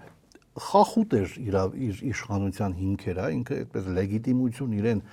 օժտել էին արտաքին խաղացողները, ընդունում էին իրեն, բայց ինքը ուներ ներքին լուրջ ոչ լեգիտիմության ընկալում ու ներքին դաշտում ներքաղաքական առումով ինքը լեգիտիմ չէր, այն ժամանակ էլ է կեղծել, հա, ուներ լուրջ դիմադրություն ու չէր կարող կտրուկ քայլերի գնալ։ Եթե ինքը միանգամից հապկից դուրս գար, տնտեսական խնդիրները անմիջապես կառաջանային, բան մի խոսքով, որպեսզի դիմադրության շարժումն էլ նոր էր ավարտվել, նոր շարժում էր ծնվում, մի խոսքով հենց այդ իշխանության հիմքերը այլ ավելի չթուլացնելու նկատառումներով մինչև հերթական ընտրությունները հապկից դուրս չի եկել, տնտեսական բլոկին էլ համագործակցության չի կպել։ Բայց արդեն հերթական ընտրությունների նախաշեմին պետք էր հակառուսականության հաջորդ փուլը ուրեմն մեկնարկել եւ այն հակառուսական դեբոշը, որ իրենք սարքեցին 2026-ի մայիսն էր, այստեղ այդ եվրոպական համայնքի ներկայությամբ, այո, երբ Զելենսկին Երևանից սպառնաց Կարմիր հրապարակում հաղթանակի օրվա կապակցությամբ անցկացվող զորահանդեսը հրթիռակոծել, սա բարոյական ու գիտեք, սա այնպիսի հարված ու վիրավորանք է, այնպես է խոցել ռուսական ինքնասիրությունը, ուղղակի վիրավորել ես քո դաշնակցին եւ բոլոր մյուս քայլերը հետևել են սրան։ Հիմա գուցե ինքը Ներողություն, այսինքն այս պահի կոշտությունը ռուսական դրանով է նաև պայմանավորված, թեպետ նախկին արդեն քայլերը կուտակված կային, բայց դա ոնց որ են վերջի կաթիլը եղավ Զելենսկուն այո, իրենք 5 տարի պահանջվեց Կրեմլին հասկանալու համար, որ այստեղ իրենք Նիկոլի հարցում սխալվել են, էապես սխալվել են, բայց այստեղ ռուսական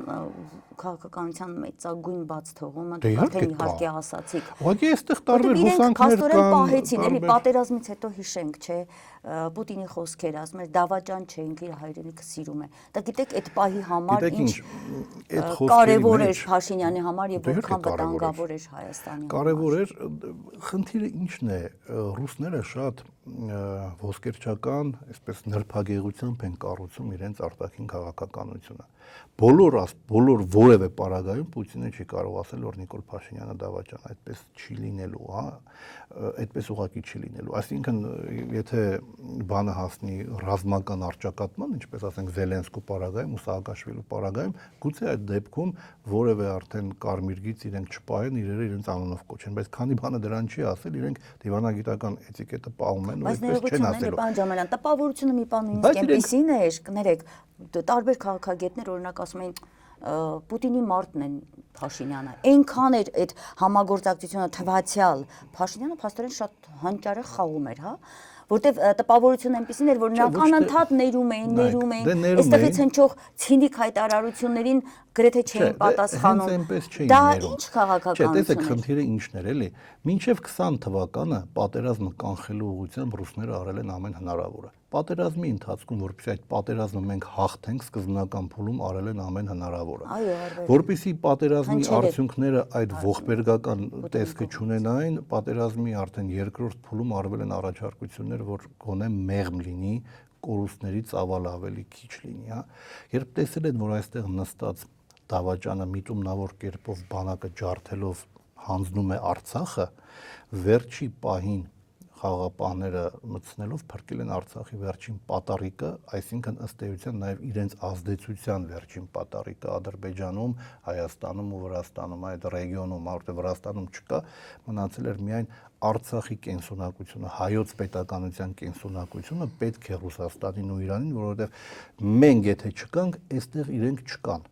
Սա է, սա փոխշահավետության շատ պարզ սխեմա է, ինչի վրա հիմնված են միջազգային հարաբերությունները եւ այստեղ ինքնիշխանության մասին խոսալը նշանակում է մարդկանց հիմարի տեղ դնել։ Մենք ինքնիշխան էինք, մենք մեր շահերն էինք առաջ մղում, այդ շահերը համընկնում էր Ռուսաստանի հետ։ Մենք պետք է այստեղ կենսունակ լինեինք, որպեսզի Ռուսաստանը այստեղ հենարան ունենար իդեմս մեզ։ Մենք մեր կենսունակությունը, մեր սուբյեկտայնությունը ունեինք եւ դա ձեռնտու էր դաշնակից Ռուսաստանին ու այստեղ ոչ մի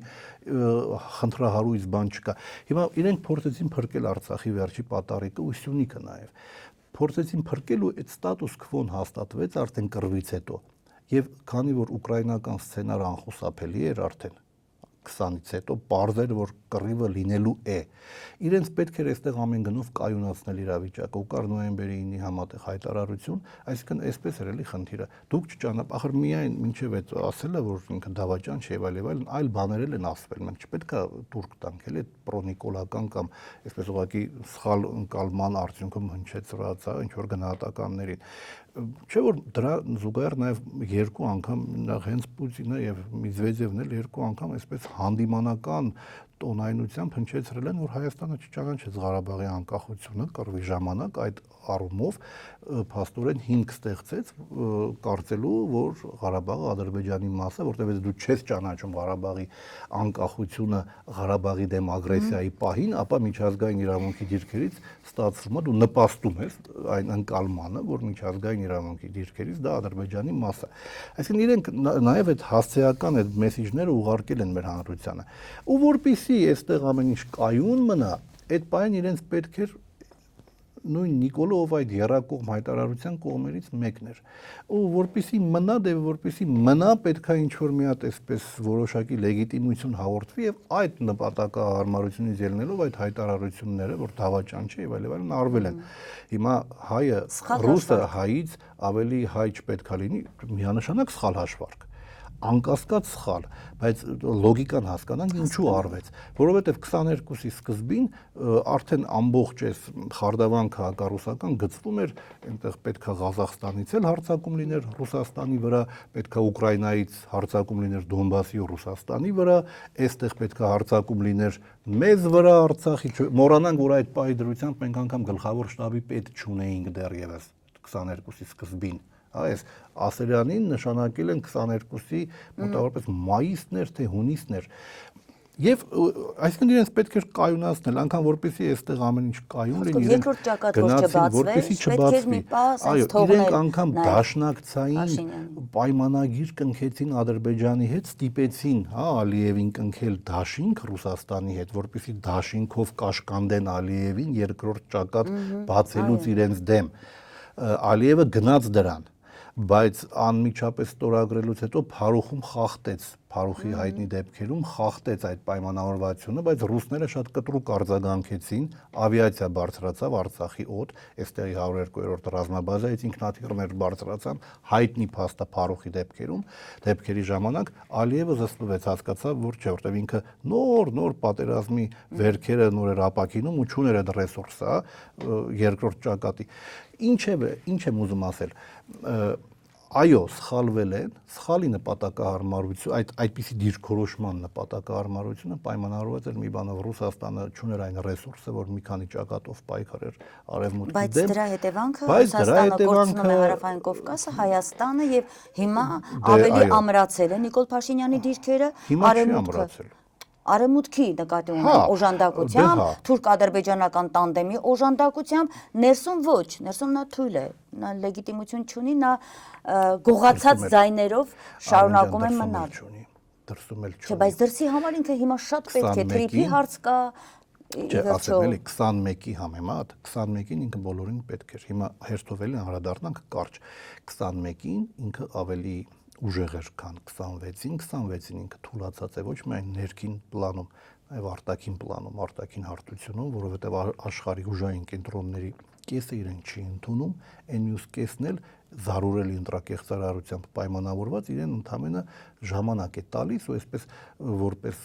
բան կոմպրոմատ այդ ընտրակեղծարարությունները պահելով իրեն ստիպում է անել այն ինչ իրեն, այսինքն ինքը թուլացած է, փակուղի է մտած, ինքը այլ ճանապարհ չունի, քան հետևելու իրեն պարտադրվող այդ հակառուսական ճանապարհին։ Ֆոն դեր Լայենը չէր գալու, երկրորդ անգամ չէր գա Հայաստան, եթե նա լեգիտիմ լիներ ու իր ձայները, այդ օրգանիկ ձայները այսպես կոչված, ճակերտյալ լինեին գոնե իսկապես ձեռք բերված, Ֆոն դեր Լայենի երկրորդ այցը իր ոչ լեգիտիմ լինելը փոխհատուցելու խնդիրն ուներ ու Ռուսաստան մեկնելուց առաջ հիշեցում, որ էս է քո ճանապարհը։ Իդեպ եթե Արևմուտքը իսկապես իրեն լեգիտիմ համարեր, իրենց կառույցները ֆիքսել են ընտրակեղծարարության փաստը, պարզապես քաղաքական մակարդակով Եվրաչինովնիկությունը իրեն լեգիտիմություն հաղորդում, որտեղ գործ ունի անելու։ Իսկ որ Թուրքիան ու Ադրբեջանը ընդունել են լեգիտիմությունը, որտեղ սպասելիքներ ունեն, սա էլ է փաստ։ Բայց վերադառնանք բուն թեմային, որ մի քիչ այսպես ընդհատվեց, ռազմաքաղաքական կապերը փաստորեն բաներ արել, կտրել էր։ Այդ հակառուսական դեբոշը Զելենսկու, այստեղ գալու հայտարարությունները, Եվրաչինովնիկության հայտարարությունները եւ այլն, սա հակառուսական քաղաքականության նոր փուլի մեկնարկն էր, որը ենթադրելու էր բոլոր կապերի խզումը Ռուսաստանից եւ արդեն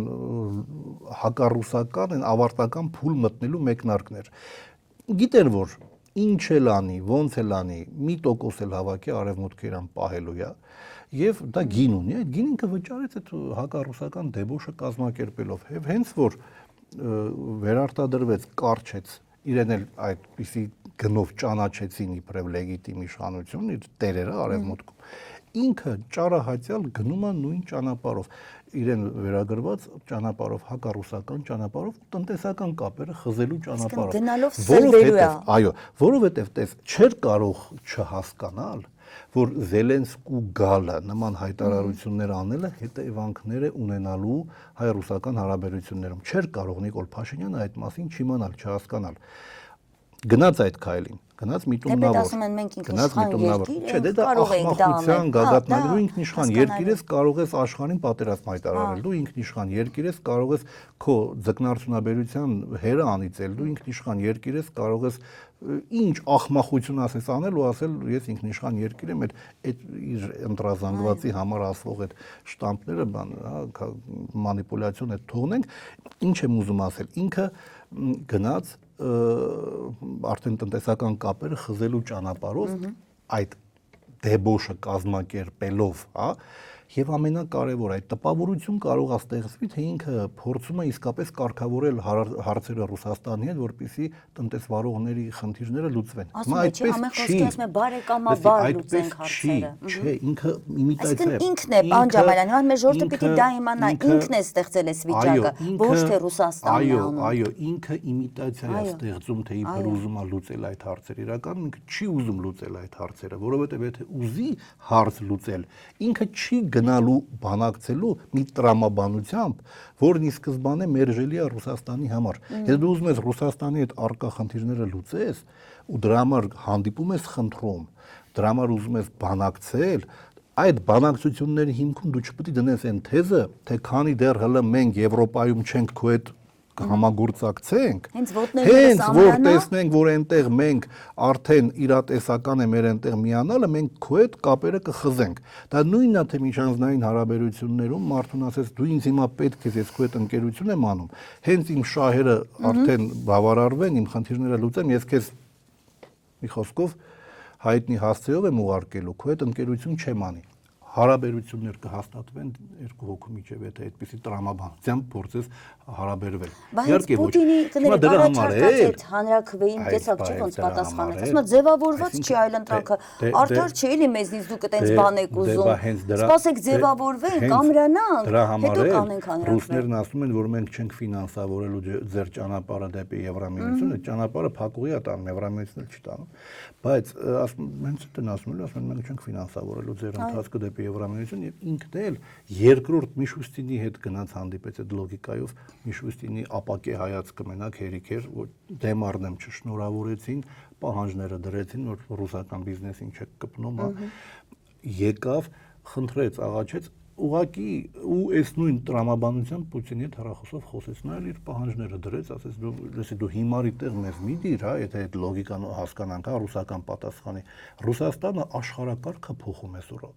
եւ այդ առումով լուրջ հաջողություններ ունի ու հաղթելու է այս ամբողջ process-ներում, արդեն աշխարհակարգը ձևավորել է, ամրապնդելով է զբաղված։ Հիմա դու այդպիսի գլոբալ հարցեր լուծող աշխարհակաղակական կենտրոնի հետ ինչ որ էժան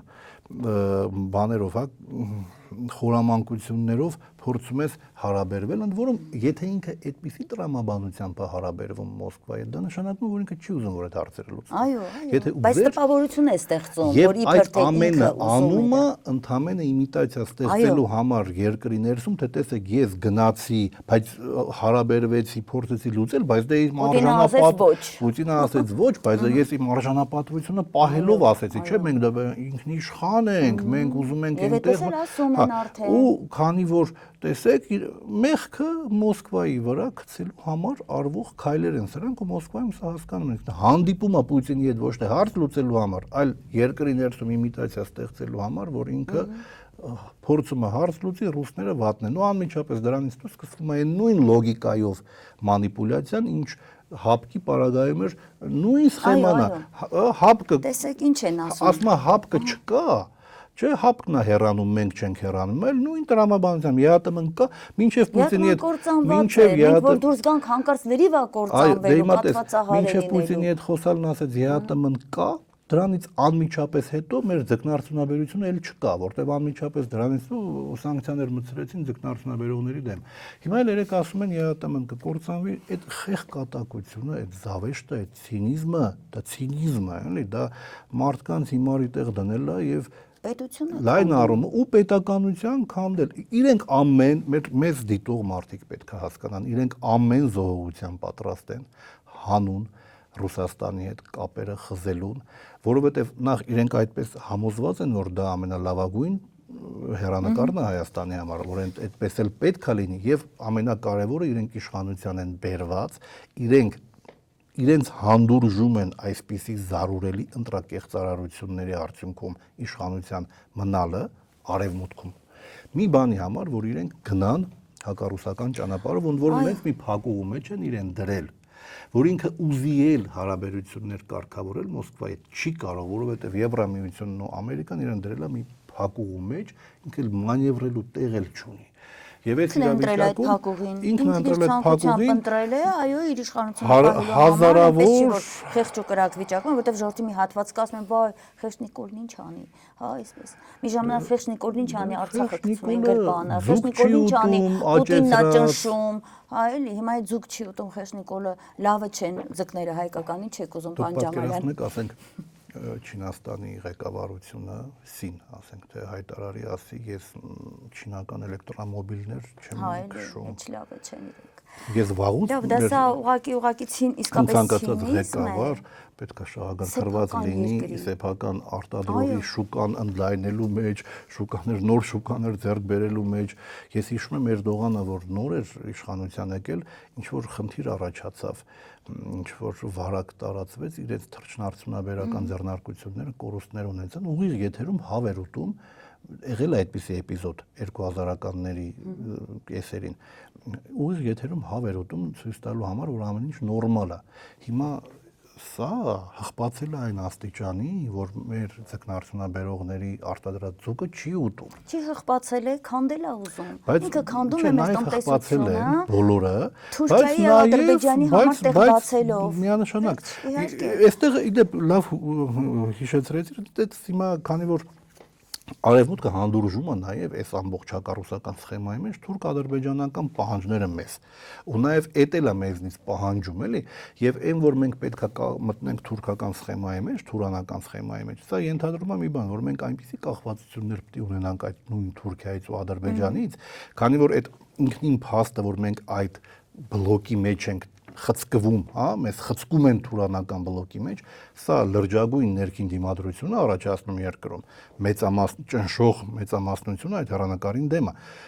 Ինչը արվում, քանդվում է բարիբուն իմաստով ինքնիշխանության բոլոր այն բաղադրիչները, որ կան, էներգետիկ ասպարեզ, գյուղատնտեսություն, պարենային անվտանգություն, տնտեսական կապեր Ռուսաստանի հետ, ամեն ինչ քանդվում է, ամեն ինչ արվում է, որպեսզի փոխարենը մենք կախվածության մեջ գտնվենք Թուրքիայից, հայտնվենք կախվածության մեջ Թուրքիայից ու Ադրբեջանից, որ ինչքան էլ ներքին ոլորտում բողոքները շատ լինեն, մի X բայից հետո կախվածությունը Թուրքիայից ու Ադրբեջանից այնպեսին լինի, որ այդ բլոկից դուրս գալը դառնա անհնարին։ Բայց ես մի ժողովուրդը հաշտվի, ասի հնար ստիպված հաշտվի, մի մասը արտագաղթի, զգալի մասը արտագաղթի, մի մասն էլ հաշտվի, իդեպ նաև այս հեռանկարն էլ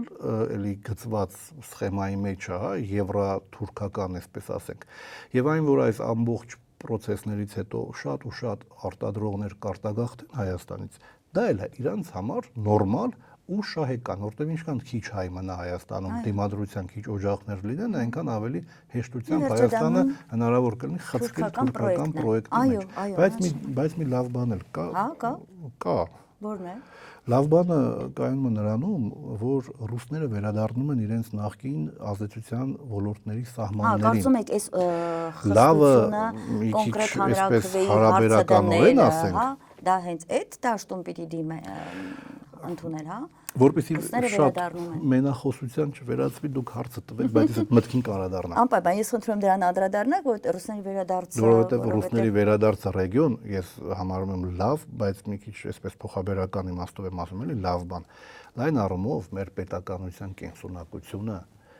մեր անկախությունը, Արցախի ազատագրված լինելու փաստը, ու ազատագրված Արցախը պահելու հանգամանքը, մեր անկախությունն ու ինքնիշխանությունը ուղղակիորեն կախված են եղել Ռուսաստանի հետ ջերմ դաշնակցային հարաբերություններով։ Ով սա չի հասկանում, աղետի առաջականքներով։ Հա, բայց եթե թուլացած Հայաստանն է գալիս հետ վերադառնում է թուլացած սեփական, ասենք, քաղաքականություն, զրո ամեն ինչ, տնտեսություն չկա, Արցախ չկա, Ռուսաստանն էլ որ գա, նույն հարաբերությունները կարծում եմ չեն լինելու, պարոն Ջամալյան։ Նախկինում Հայաստան-Ռուսաստան հարաբերությունները այլ էին, որտեղ այստեղ Հայաստանը գործոն էր, Արցախով նաև։ Հիմա չկա Արցախը, Հայաստանը սա ոչնչացնում է, եւ ես գիտեք մի ժամանակ այսպեսի մի միտք կար, ասում էին քաղաքագետները, որ պահին Փաշինյանը գնա, մենք նորից կվերականգնենք, բայց Փաշինյանը այնպես է ավերում մեր երկիրը։ Դա չի նշանակում, որ գնա չպետք է վերականգնենք։ Դե պիտի փորձենք, բայց ինքը այնպես է ավերում, որ նույնիսկ Ռուսաստանն էլ որ գա, ես շատ ցավով պիտի հիմա արձանագրեմ, որ մենք այդ բանակցային սեղանին նստելու ենք շատ տխուր պատկերով, այսպես ասեմ։ Արմեն ջան, ես որ ասում եմ լավ մի նորություն կա, որ հա Ռուսաստանը վերադառնում է ռեգիոն, ես ի նկատի ունեմ այդ լավի իմաստը ինչու՞մ է կայանում։ Հենց նրանում, որ այդ վերադարձի փաստը մենք օգտագործենք ու վերականգնվենք ու դառնանք ինքնաբավ, որտեղ Ռուսաստանին այստեղ հենարանա պետք իդեմս սուբյեկտայնություն ունեցող Հայաստանի։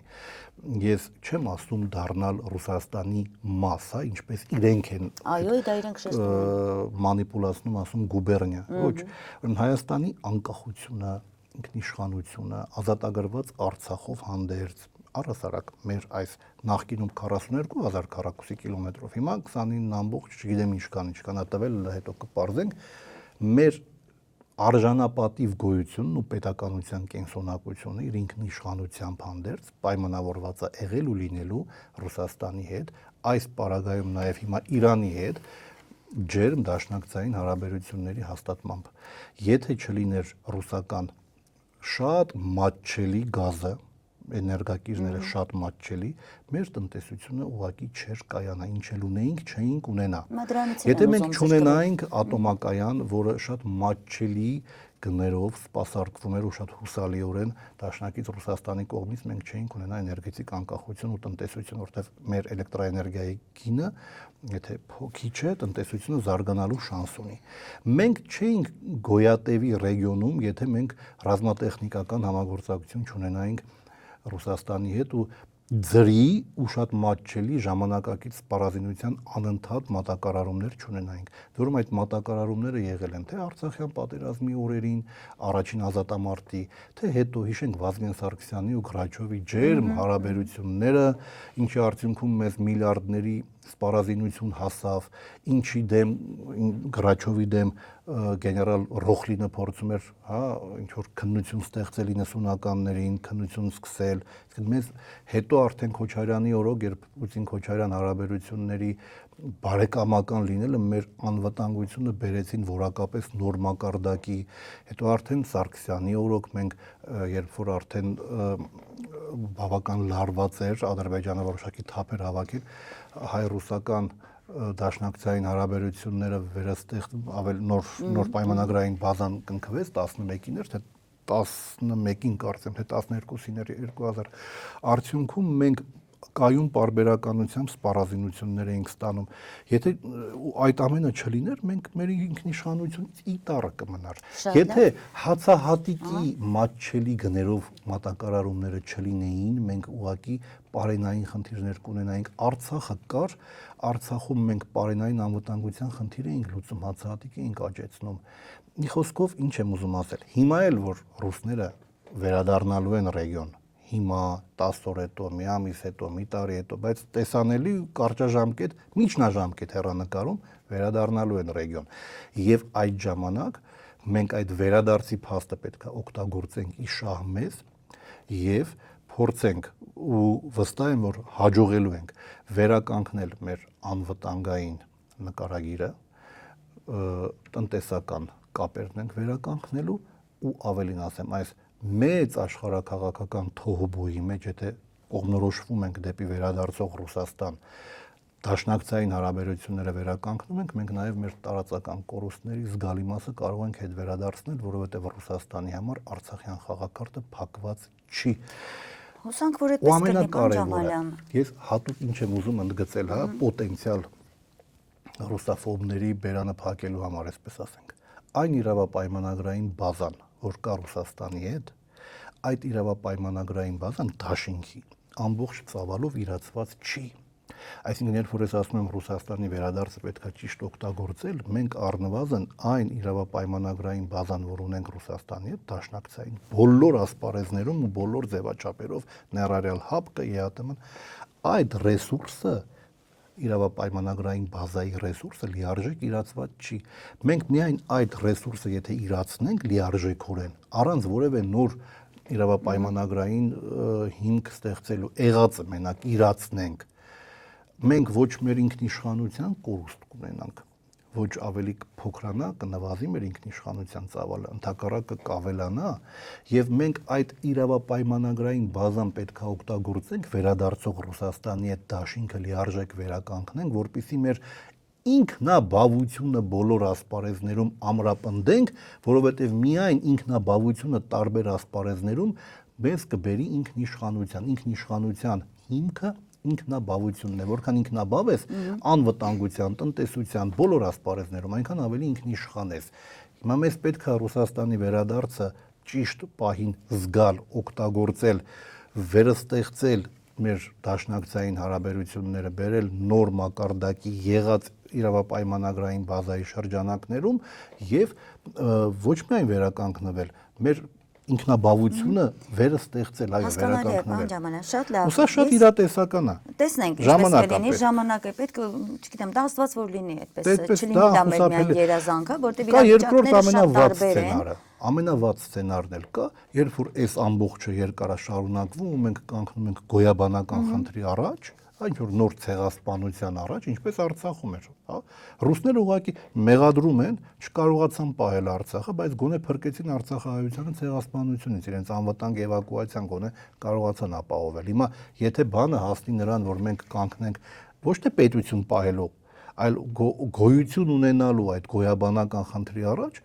Ռուսաստանի վերադարձը կարող է մենք այդպիսի պայմաններում էլ դիմավորենք ու այդ դեպքում մենք շատ մեծ հարց է գոնե եղածը կկարողանանք պահել թե չէ ռուսներին սենց թե նենց այսպես թե այնպես ձեռնտու է սուբյեկտայնություն ունեցող Հայաստան ռեգիոնը։ Բայց Նիկոլ Փաշինյանը հիմա մեզ այնպես է մտցնում Թուրքիայի երախի մեջ, որ ռուսները գուցե եւ կգա այն պահը, որ իրենց շահերով պայմանավորված իրենց ձեռք չի տա, որ Հայաստանի ինքնիշխանության պահպանման համար պայքարի մեջ մտնել օրինակ Թուրքիայի հետ կարող է։ Պարագայում այդպիսի սցենար լինել չի կարող, որովհետեւ թուրքական երախը այնքան մեծ է եւ այդ երախը փորձում է պոկել ու պատառոտել բուն Ռուսաստանի հարավային ռեգիոնները եւ բոլոր հակամբաները ապակայունացման process-ները հյուսիսային Կովկասում, Չեչնիայում միշտ ուղեկցվել են թուրքական ինտենսիվ ներգրավմամբ։ Թուրքիան մինչև հիմա չի ճանաչում Ղրիմի Ռուսաստանին վերամիավորման փաստը։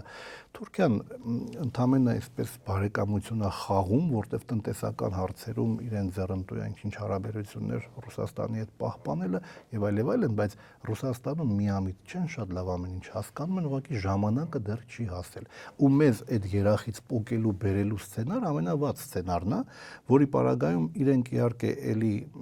մեզ ձեռնտու կլինի, հա, որ տեսնեն իբրև ինքնիշխան ու բան երկիր, բայց այսպես այդ պարագայում ուղղակի իրենք շատ քիչ հնարավոր մենք ավելի քիչ կշահենք այդ վերադարձից։ Լավագույն դեպքում ինչ որ եղածի ինչ որ մասը կարող ենք պահել կամ լավագույն դեպքում այն ինչ հիմա ունենք։ Բայց դա վատթարագույն սցենարն է։ Աչքի առաջ ունենա։ Կա նաև լավ սցենարը, որտեվ այս ռեգիոնում հարավային Կովկասում իսկ այս նախապատվությունը կտայի անդերկովկաս տերմինը այնուամենայնիվ օգտագործելու Թուրքիան մտել է Ղարաբաղը ոչնչացնելու գնով մտելու հաստատվել այդ իրեն Շուշիի հռչակագիրն էլ վկա։ Ու սա երբեք ռուսները չեն մարսելու։ Սա ցանկացած կայսրություն ունի իր սահմանների մասին ընկալումը, ցանկացած նախկին կայսրություն ստեղծած ժողովուրդ, որ ոտքի է կանգնում, իսկ այսօրվա բազմավեվեռ աշխարհում ոտքի են կանգնում նոր ուժեր, բայց նաև փորձում են իրենց ազդեցությունը վերագտնել բազմավեվեռ աշխարհում նախկին կայսրական ազգերը։ Բրիտանիան է փորձում ծավալվել այլ ձևաչափերով։ Թուրքերն են փորձում իրենց թուրանական գաղափարները առաջ մղել։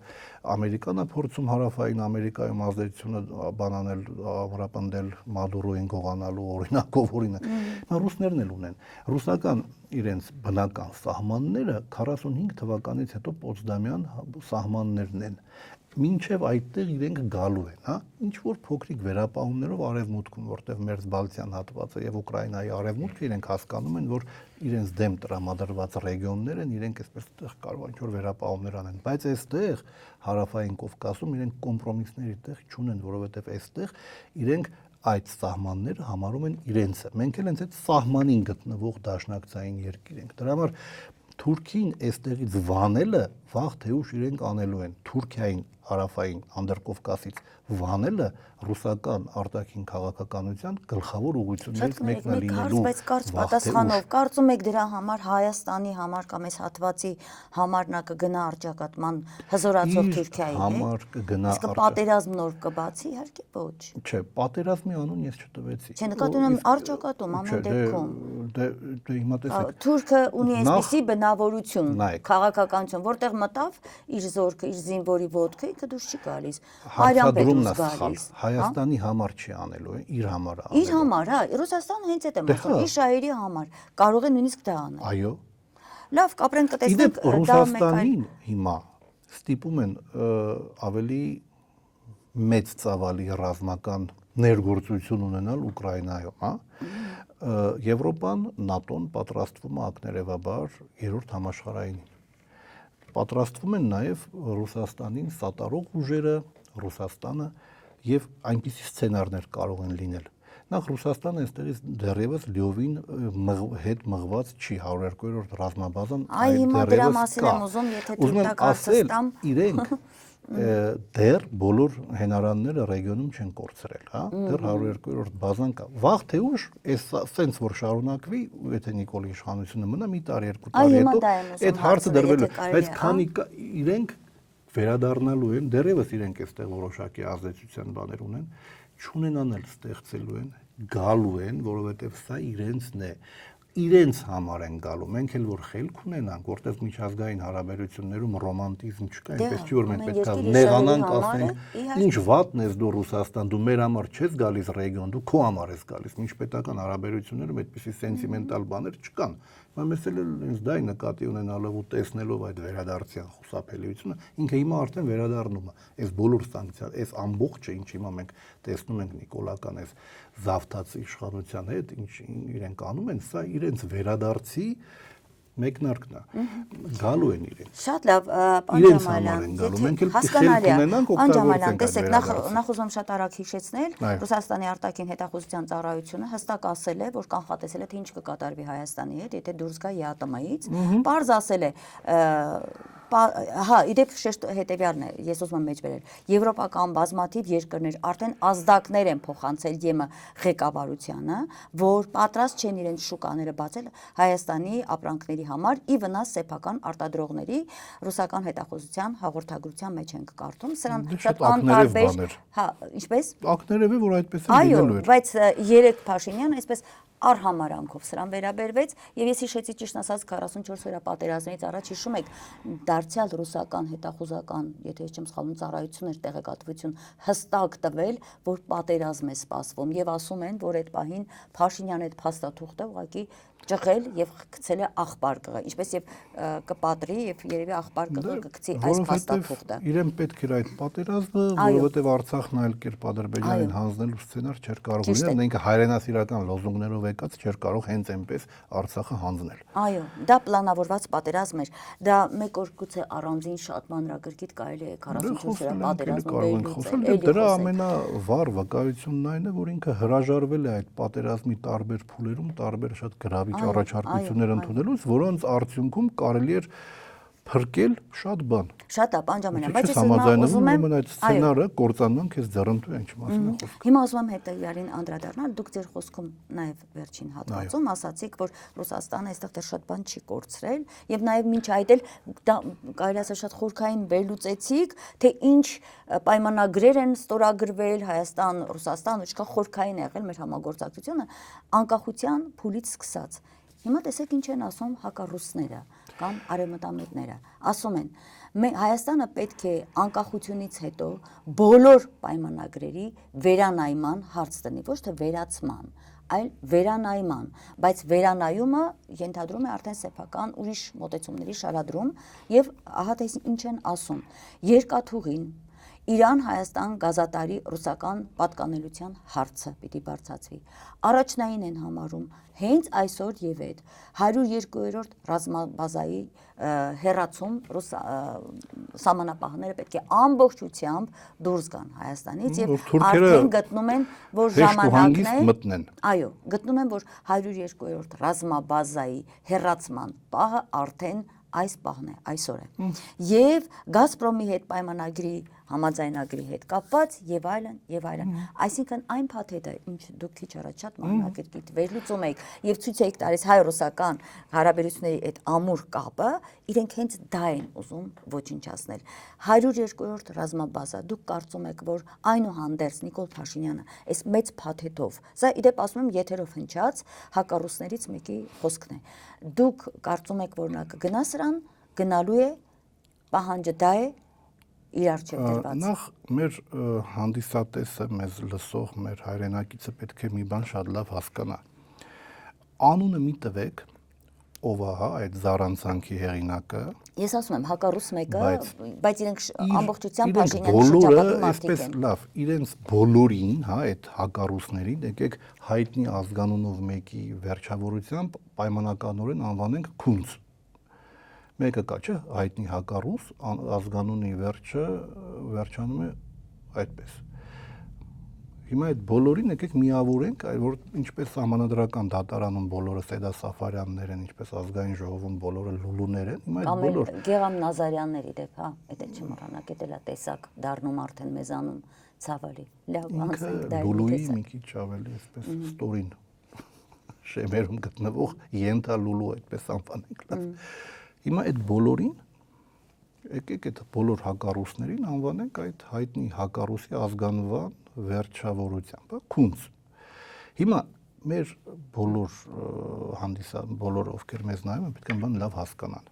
Ովքեր նման բան են ասում, իդեպ հիմա այդպիսի տեղեկությունները բաց են էլի, որ մարդ ժամանակ ունենա, ցանկություն ունենա, կարող է մի քիչ պրպտել, որոնել ու գտնել այդ տեղեկությունը։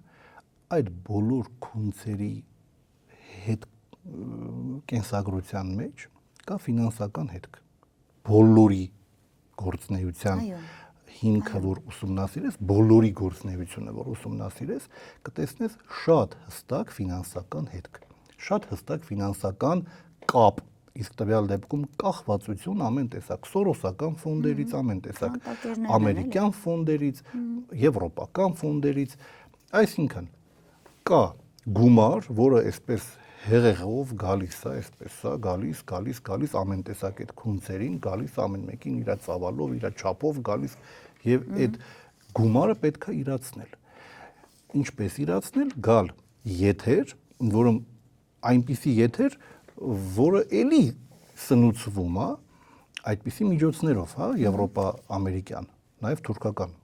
ինչ որ դեպքերում, հա, չեմ բացառում։ Եվ այդ տեսակետները առաջ քաշել։ Իրենք դրա համար վճարվում են։ Հիմա ով այդ հակառուսին լսել է, պետք է հասկանա, որ այդ ամեն ինչի հիմքում կա շատ կոնկրետ ֆինանսական կախվածություն։ Եվ ինչի մասին ենք մենք խոսում առասարակ, երբ Կայա Կալասը, ում հակառուսականությունը մոլուցք են անվանում բուն Եվրոպայում, օրինակ պոլիտիկոն հայտնի պարբերականը, Կայա Կալասի հակառուսականությունը անվանել է մոլուցք, որի գինը վճարում է ով եվրոպական տնտեսվարողը, որովհետև ռուսական շուկան կորցրել են շատ եվրոպական ընկերությունները, շատ են զղջում դրա համար, Ռուսաստանից էժան էներգակիրները չեն ստանում, իրենց տնտեսությունը տուժում է եւ այլ, մի խոսքով։ Հիմա այդ Կայա Կալասը եւ Եվրաչինովնիկությունը ինչ է արել։ Իբր հիբրիդային պատերազմի դեմ սրանց փող չէ տվել։ Այդ հիբրիդային պատերազմի այդ բանի տակ են, որ պիտի գան Հայաստան։ Դա պետքա գան Հայաստան։ Դրանց անվան տակ այդ հիբրիդային պատերազմի այդ ձևակերպման անվան տակ իրանք հակառուսական ռոպագանդա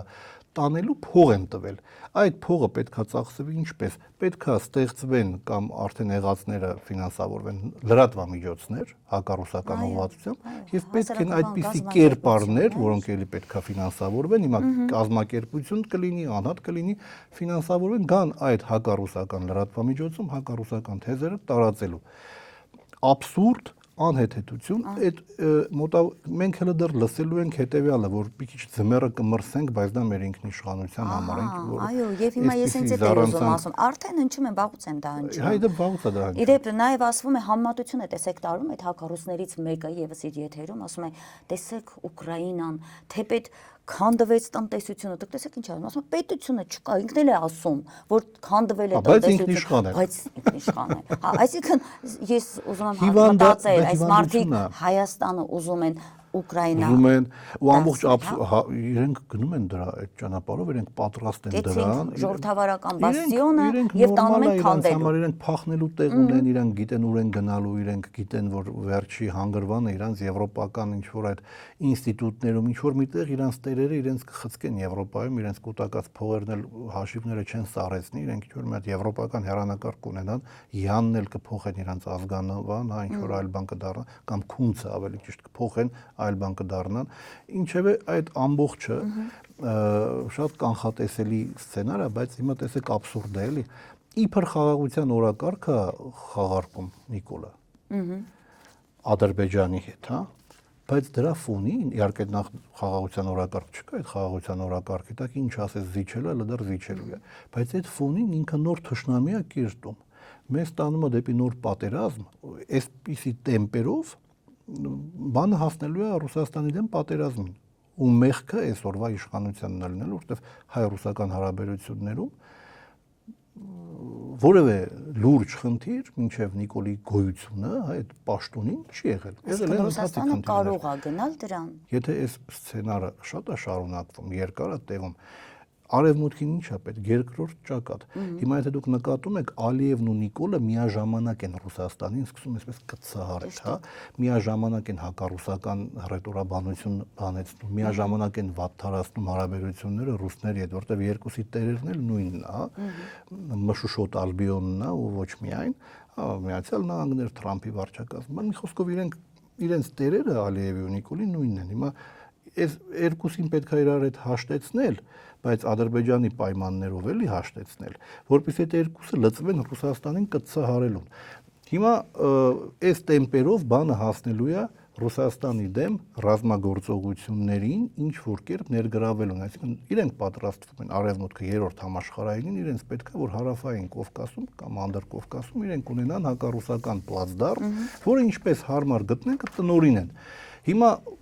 զորք կգնա ռուսների դեմ կռվելու Հայաստանից, Հայաստանի տարածքը կօգտագործեն թուրքերն ու հակառուսական ուժերը Ռուսաստանին խփելու համար կամ Իրանին խփելու համար, տարբեր սցենարներ են, երբ ասեմ, էլի, տարբեր սցենարներ են, բայց այդ սրան է գնում, այսինքն մեծ արճակատման մեջ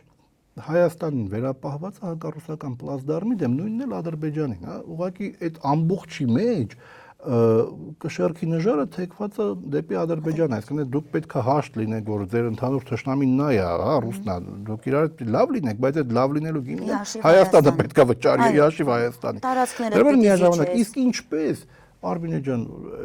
շատ տարբեր ճանապարհներով։ Օրինակ, ես ուզում եմ հիմա հենց հիմա իմ ձեռքի տակ մի փաստ է, որը կարող է այդ նույն սցենարներից մեկը լինել, պարոն Ջամալյան,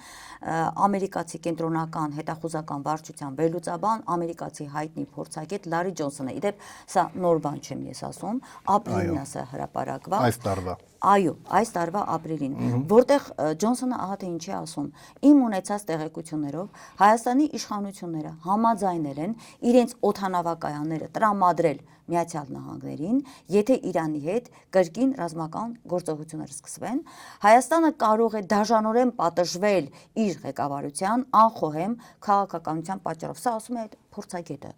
Անկամ փորձագետը ամերիկացի հասկանում է, որ եթե Հայաստանը գնա նման քայլի, ինքը կվերանա որպես պետություն։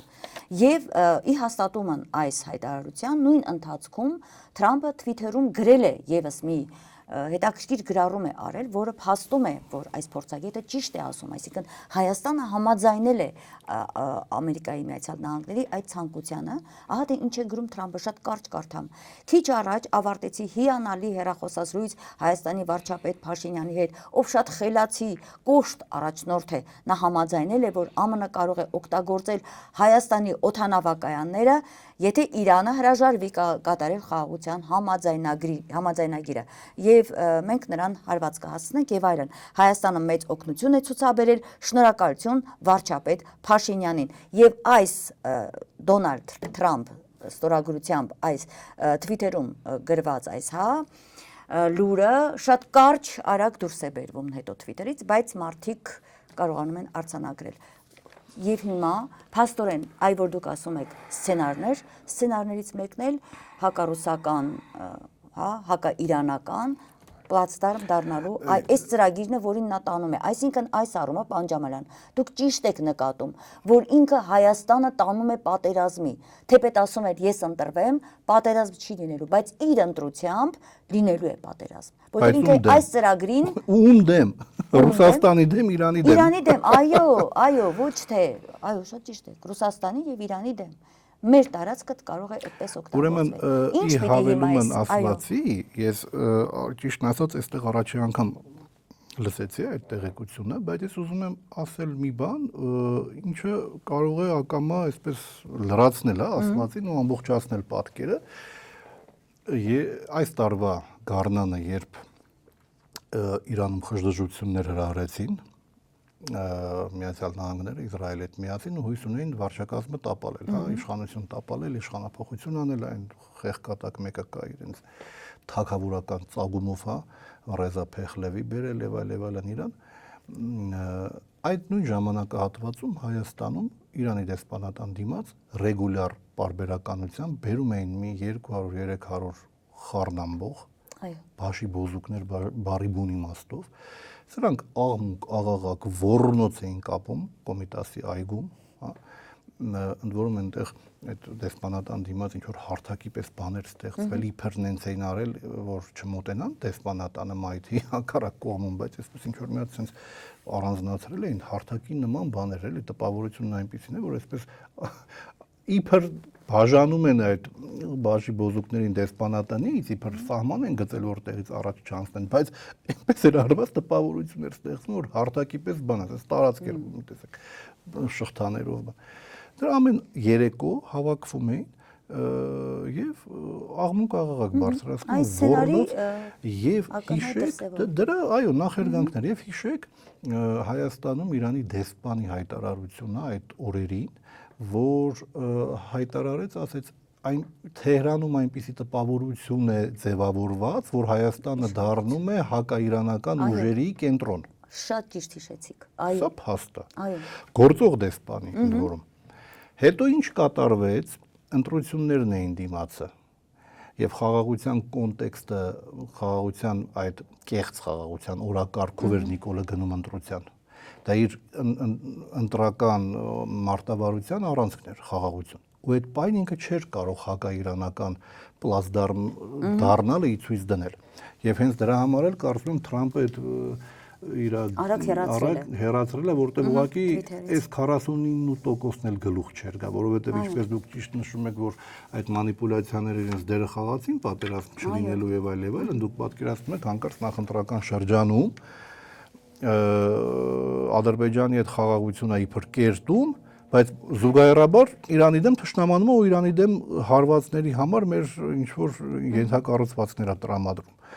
Այսինքն ուղղակի խորտակվելու էր իր ընտրվելու հեռանկարը, վերընտրվելու։ Լրեց, սկսվեց, բայց հիմա իդեպ Ռուբիոյի գալն էլ հուշեց, իրենք ինչ որ արագ-արագ ինչ որ բան ստորագրեցին, ընդերք տվեց,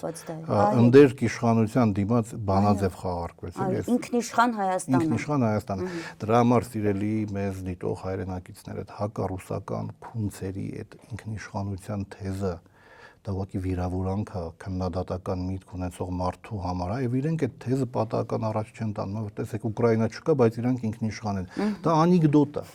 դա զավեշտ է, դա չգիտես, դա մարդուն ձեռառնել է նշանակում։ Ուկրաինան իր օրվա տեսքով մինչ 2014-ի սահմաններով Խորհրդային Միությունում երկրորդ հանրապետություններ տնտեսական պոտենցիալով իր այդ սահմաններով պարտական է Ռուսաստանին ու Խորհրդային Միությանը, այսինքն ինքը կարող էր չեզոք ինքնուրույն ինքնիշխան քաղաքականություն վարել, ոչ ռուսամետ, ոչ էլ արևմտամետ, չեզոք, մաքսիմալ չեզոք, հա, ու վայելել իր աշխարհագրական դիրքը, իր տնտեսական պոտենցիալը ու դառնալ աշխարհի ամենահարուստ երկրներից մեկը։ Այսօր իրանք ավերակի են վերածվել։ 17 միլիոնից քիչ ժողովուրդ է մնացել, կրկնակի անգամ քչացել է ժողովրդի թիվը, հա, տարածքները կորցնում, որը երբեք իրենը չի եղել, իդեպ դա ռուսական տարածքներ են, եւ հանկարծ այստեղ մի հատ հակառուսական ռուսաֆոբ քունց հայտարարում է դա իբրև մեծ ձեռքբերում, որ իրանք դու չկաս, դու մեռած ես, բայց ինքնիշխան մեռած ես։ Դա նորմալ մարդուն, որ նման բան ասեն, մարդը ոնց որ թե վիրավորանքի բայց աշխատում է, գործում է, դեռ հիմա տեսեք, այս սրանով հիմա մենք եզրափակենք մեր եթերաժամանակը վաղուց սպառվել է իհարկե, բայց այնքան կարևոր է ձեր այս վերլուծությունը, որովհետև պարոն Ջամալյան, մենք հիմա այս հետընտրական ընթացքից Ուկրաինան այդ ռեսուրսն ունի, մենք այդ ռեսուրսն չունենք։ Այդ էի ուզում նաև ասել։ Իհարկե ոտատակ են գնում, վերանում ենք ընդհանրապես, ինքն էլ նպաստում է այդ վերացմանը, ներսում իր տնտեսական, տարբեր ազգային գործոններով, մի խոսքով հոգեբոր, հա հիմա սկսել է կաթողիկոսին է սկսում հարվածել, կաթողիկոսը չի գալու ազգային ժողովի նոր նիստը տեղի կունենա, ինչ որ մի կարգալույց կարող է գա այնտեղ աղոթ քլչի պատվիրակների աղանդավորի բանով։ Կյանքի խոսքի լրիվ տրամաբանության մեջ Հայաստանը հոգեբոր, ազգային ոչնչացման այս փուլը սկսվել է ավելի հզոր, ուժեղ, այդ դրոշակը պարզած, որ ինքը հայ ժողովրդի ընտրյալն է, որտեղ ասում է, չէ, հիշում եք, եթե ես տանուլ տամ որպես կառավարություն, ժողովուրդ դու ես ուրեմն տանուլ տվել, որտեղ ես կոնտրաստ կառավարություն եմ։ Դուք տեսեք ինչ խայտարակ մանիպուլյացիա, ինքը չի ընտրվել, ինքը մի կերպ վերարտադրվել է, այո, բայց դե պետք է ասի, թե ինքը իբր ընտրված է, հա, դե պարզ է, պես պիտի մատուցի, ինչպես առաջի ժամերին հայտարարեց, թե հաղթել է, բայց դեռ նոր էին հաշվարկն անում, մի խոսքով Ես ուզում եմ ասել հետևյալը, որ հիմա տեսեք նաև ինչպես է ներկայացնում, որ Հայաստանը որոշել է ունենալ այլընտրանք, Հայաստանը չուներ մինչև հիմա այլընտրանք, տնտեսական, քաղաքական առումով ռազմավարական հիմա փաստաթուղթ ենք ստորագրել Չինաստան, Մեծ Բրիտանիա, Հոլանդիա, Ֆրանսիա, Միացյալ Նահանգներ եւ այլ պետությունների հետ հիմա մենք լուրջ հարաբերություններ ենք հաստատում, այս սա է որ Չինաստան։ Այո, 3 Նիկոլ Փաշինյանի բառացի խոսքն եմ ասում, այստեղ է որ ասում է Ռուսաստանը խնդիր է տեսնում եւ ուրեմն հիմա Պարոն Ջամալյան, հակառուսականության շեմը բարձրանում է մինչև վերջ, հայ ժողովրդին համոզելու, հաստատելու, ուղեղը լցնելու են, որ ռուսները մեր ինքնիշխանությունը ոչնչացնել են ուզում, մենք պիտի մեծ պայքար մղենք, այսինքն ինքը այդ ծրագրի մասնակից է ուզում դարձնել հայ ժողովրդին։ Սա շատ վտանգավոր մի բան է, այլ բան է, որ ինքն անում է դրսի պատվերը ստացած եկել է թուրքական ու արևմտյան կեղտոտ խաղեր է խաղում, այլ բան է, որ նա այդ խաղի մասնակից է դարձնում հայ ժողովրդին, որովհետև անընդհատ կաթեցնում է հիմա հզոր քարոզչություն է սկսվելու, հզոր քարոզչություն եկած նոր փողերով, որ մենք այլընտրանք ենք ուզում ստեղծել, մենք ուզում ենք ինքնուրույն երկիր լինել, ախր էս Ռուսաստանը չի թողնում հայ ժողովուրդ ոտքի կանգնիր Ռուսաստանի դեմ։ Հիմա մենք ինչ պետք է անենք, այո, եւ հիմա ես խնդրեմ ձեզ ասեք, այդ այլընտրանքների ցուցակից Չինաստանը միանգամից հանեք, որովհետև այն ուժերը, որ սրանց հանդուրժում են այս ընտրակեղծարարության արդյունքում, նրանց ձեռնտու չի, որ Հայաստանում Չինաստանը ազդեցություն ունենա, այդ կապերը իսկապես զարգանան։ Դե հիմա ինքը պետք է ներկայացնի միայն Ռուսաստանը թիրախավորի, դրա համար է մեջբերում նաև Չինաստանին։ Բայց որպեսզի մեզ լսողները հասկանան, որ այստեղ Չինաստանի հետ կապերը ընդհանրապես ասված մի բան է, նույնն էլ Իրանի պարագայում տնտեսական հեռանկարներ, այս երկուսի հետ այդ նույն իր տերերը չեն թողնելու, որ մենք ունենանք նորմալ տնտեսական հարաբերություններ ու այդ երկու ուժային կենտրոնները Հայաստանում այդպես ներկայացված լինեն, ուղղակի ասվում է, իրենք չեն կարող միանգամից ասել, որ մենք մենակ արևմուտքի հետ ֆոն պետք է ստեղծել, թե իբր բացի Ռուսաստանից մենք այս մյուսների հետ, բայց իրականության մեջ ոչ Չինաստանի, ոչ Իրանի հետ լուրջ հեռանկարներ այս իշխանությունը կառուցել չի կարող, որովհետև իրեն թույլ չեն տա, որովհետև իր տերերի լրջագույն մրցակիցներից մեկը հենց բացի Ռուսաստանից Չինաստանն ու Իրանն են, այս ռեգիոնում ընդհանրապես արևմուտքը պետք է խաղա Թուրքիայի խաղակարտով։ Դա է, եւ դա էլ կա։ Եվ հիմա ավարտենք, խնդրում եմ, շատ կարճ պատասխանատվության ամբողջ բեռը եւ դա այդպես է պետք է լիներ։ Հայ ժողովուրդը ինքն է իր հայրենիքի պատասխանատվությունը կրողը։ Ինչ պիտի անի հայ ժողովուրդը, գիտեք, մենք ասում ենք ընդդիմության այս թևն ինչ պիտի անի։ Չէ, ես հիմա ասում եմ, ժողովուրդ ջան, դու ինչ պիտի անես։ Հայ ժողովուրդ, դու գիտես, որ քո առաջ դրված է 2 հադրաքվե։ Պուտինն է դրել, գնա ասա դու ԵՄ ես գնում, թե մնում ես ԵԱՏՄ-ում, այսինքն սա քաղաքական, ռազմաքաղաքական որոշման հստակ հարց է դնում եւ չի ակնկալում դա Փաշինյանից, որին նա լեգիտիմ չի համարում, ոչ էլ շնորհավորել է, ոչ էլ հավատում է։ Ասում է հայ ժողովուրդ, դու ես իմ, ես քեզանից եմ այդ պատասխանը ակնկալում։ Նույն պատասխանը Ալիևն է ակնկալում հայ ժողովրդից, գնա փոխի սահմանադրությունը մի կողմ նետիր, վերջացնում ենք Արցախի հարց փակում ենք, ցեղասպանությունը ուրանում ես եւ այլն։ Հայ ժողովուրդը կանգնած է վճռորոշ իր խոսքը ասելու մեր կամքից անկախ մեզ դրել են այդ իրավիճակի առաջ ինչ պիտի անի հայ ժողովուրդը խնդրում եմ սա ձևակերպեք եւ ավարտենք։ Դե հիմա ինչու է Պուտինի հանրաքվեի պահանջը այդքան անընդունելի Նիկոլի համար, նախ որովհետև կարա չէ կեղծի, բայց հիմա էդ էլ եմ եւ որովհետև կեղծի ռուսները չեն ընդունի, ասեն կեղծել ես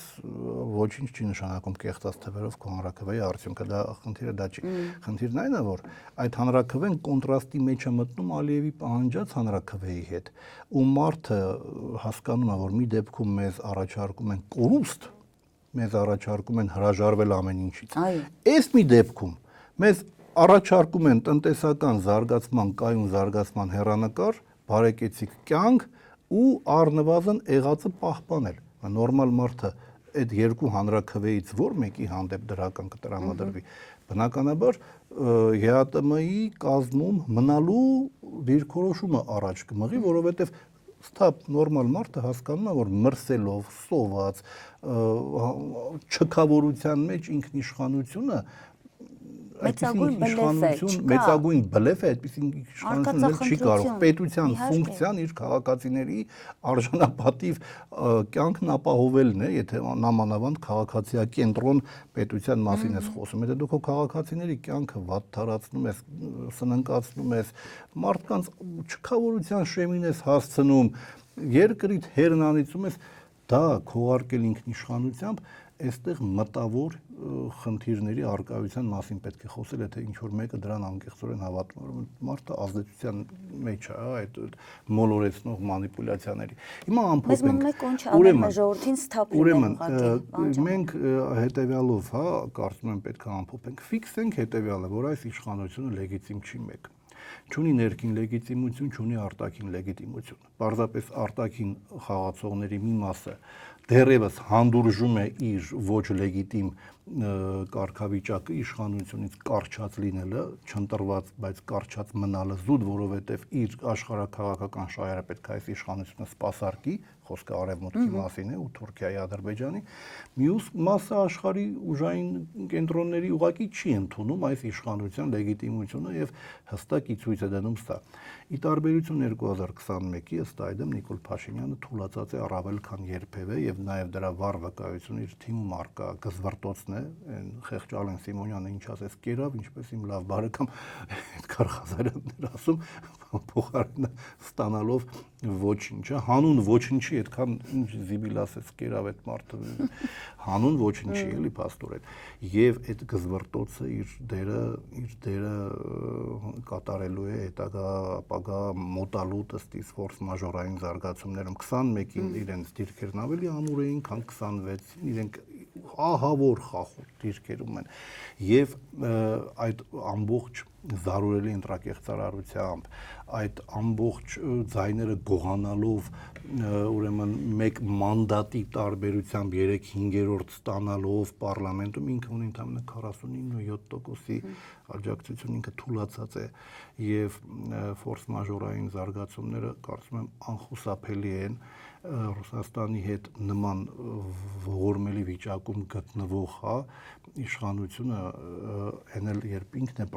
խնդիրներ ստեղծում Ռուսաստանի համար, Ռուսաստանի թշնամիների հորդորով, այդ իշխանությունը մեծ ապագա չունի, իսկ երկիրն էլ դիմադրության ռեսուրս գրեթե չունի, ուր մնաց Ռուսաստանին դիմադրելու ռեսուրս։ Այն էլ այն դեպքում երբ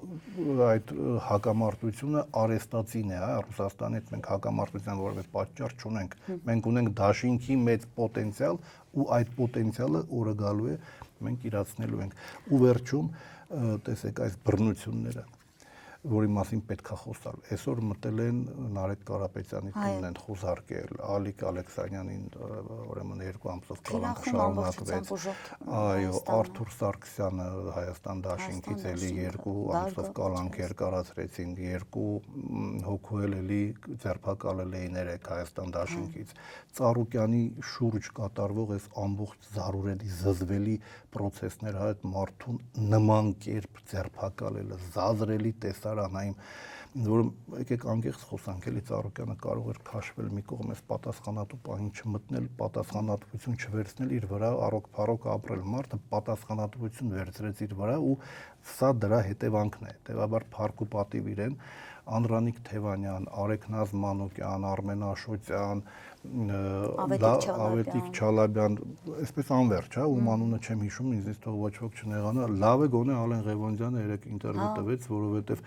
իր տեղը մեդիա դաշտում անփոխարինելի է, մարդուն դատական մեխանիզմներով լռեցրեցին ուղղակի։ Այս ամբողջը նորմալ մարդը,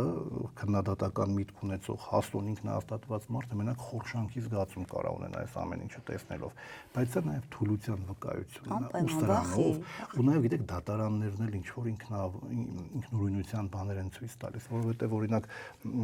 Դավիթ Ղազինյան առանց որևէ սանկցիայի դատարանը Արտակը բան չկա, գործ չկա, իրենք էլ են զգում, որ փուչի կա, բայց պիտի սարքեն, որովհետև ուզում է փաշինը։ Բայց արի ուտես, որ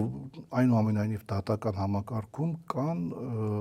պատասխանատու ու ինքնուրույն Տեսնենք որքանով կլինի, արդեն ինքը սպառնացել է իդեպ, դատական համակարգին սպառնացել է, ես վախենում եմ, որ ամեն ինչ այդքան անհուսալի չի, մենք բարդ ժամանակներում ենք ապրում։ Դուք միշտ լավատես եք, բան Ջամալյան։ Շատ ավելի քիչ լավատես եմ, քան 2021-ին, անկեղծ ասած, բայց ուղղակի ես տեսնում եմ օրվա իշխանության օբյեկտիվ թուլությունը եւ տեսնում եմ այն օբյեկտիվ ռազմաքաղաքական զարգացումները մեր տարածաշրջանում ու գլոբալ առումով, որոնք մեզ վերականգնվելու շանս կտան։ Շնորհակալ եմ, պարոն Ջամալյան, մենք պիտի օգնենք ինքներս մեզ այդ իրավիճակից դուրս գալու համար։ Հայ ժողովուրդը ոչ թե պիտի նստի սպասի, որ Ռուսաստանից, Իրանից, չգիտեմ, Հյուսիսից, Հարավից գան ինչ-որ մարդիկ կամ երկրներ օգնելու, մենք ներսից պիտի օգնենք մեզ, որպեսզի դրսի մեր բարեկամներն են օգնեն մեզ։ Շնորհակալ եմ այս հարցազրույցի եւ շատ հետաքրքիր եւ շատ կարեւոր վերլուծության համար։ Վերհիշեցնեմ իմ հեռուստադիտողներին, այսօր մենք հաղորդաշարի տաղավարում մեր ռազմական փորձագետ Դավիթ Ջամալյանը։ Լավ եղեք, կհանդիպենք ցտեսություն։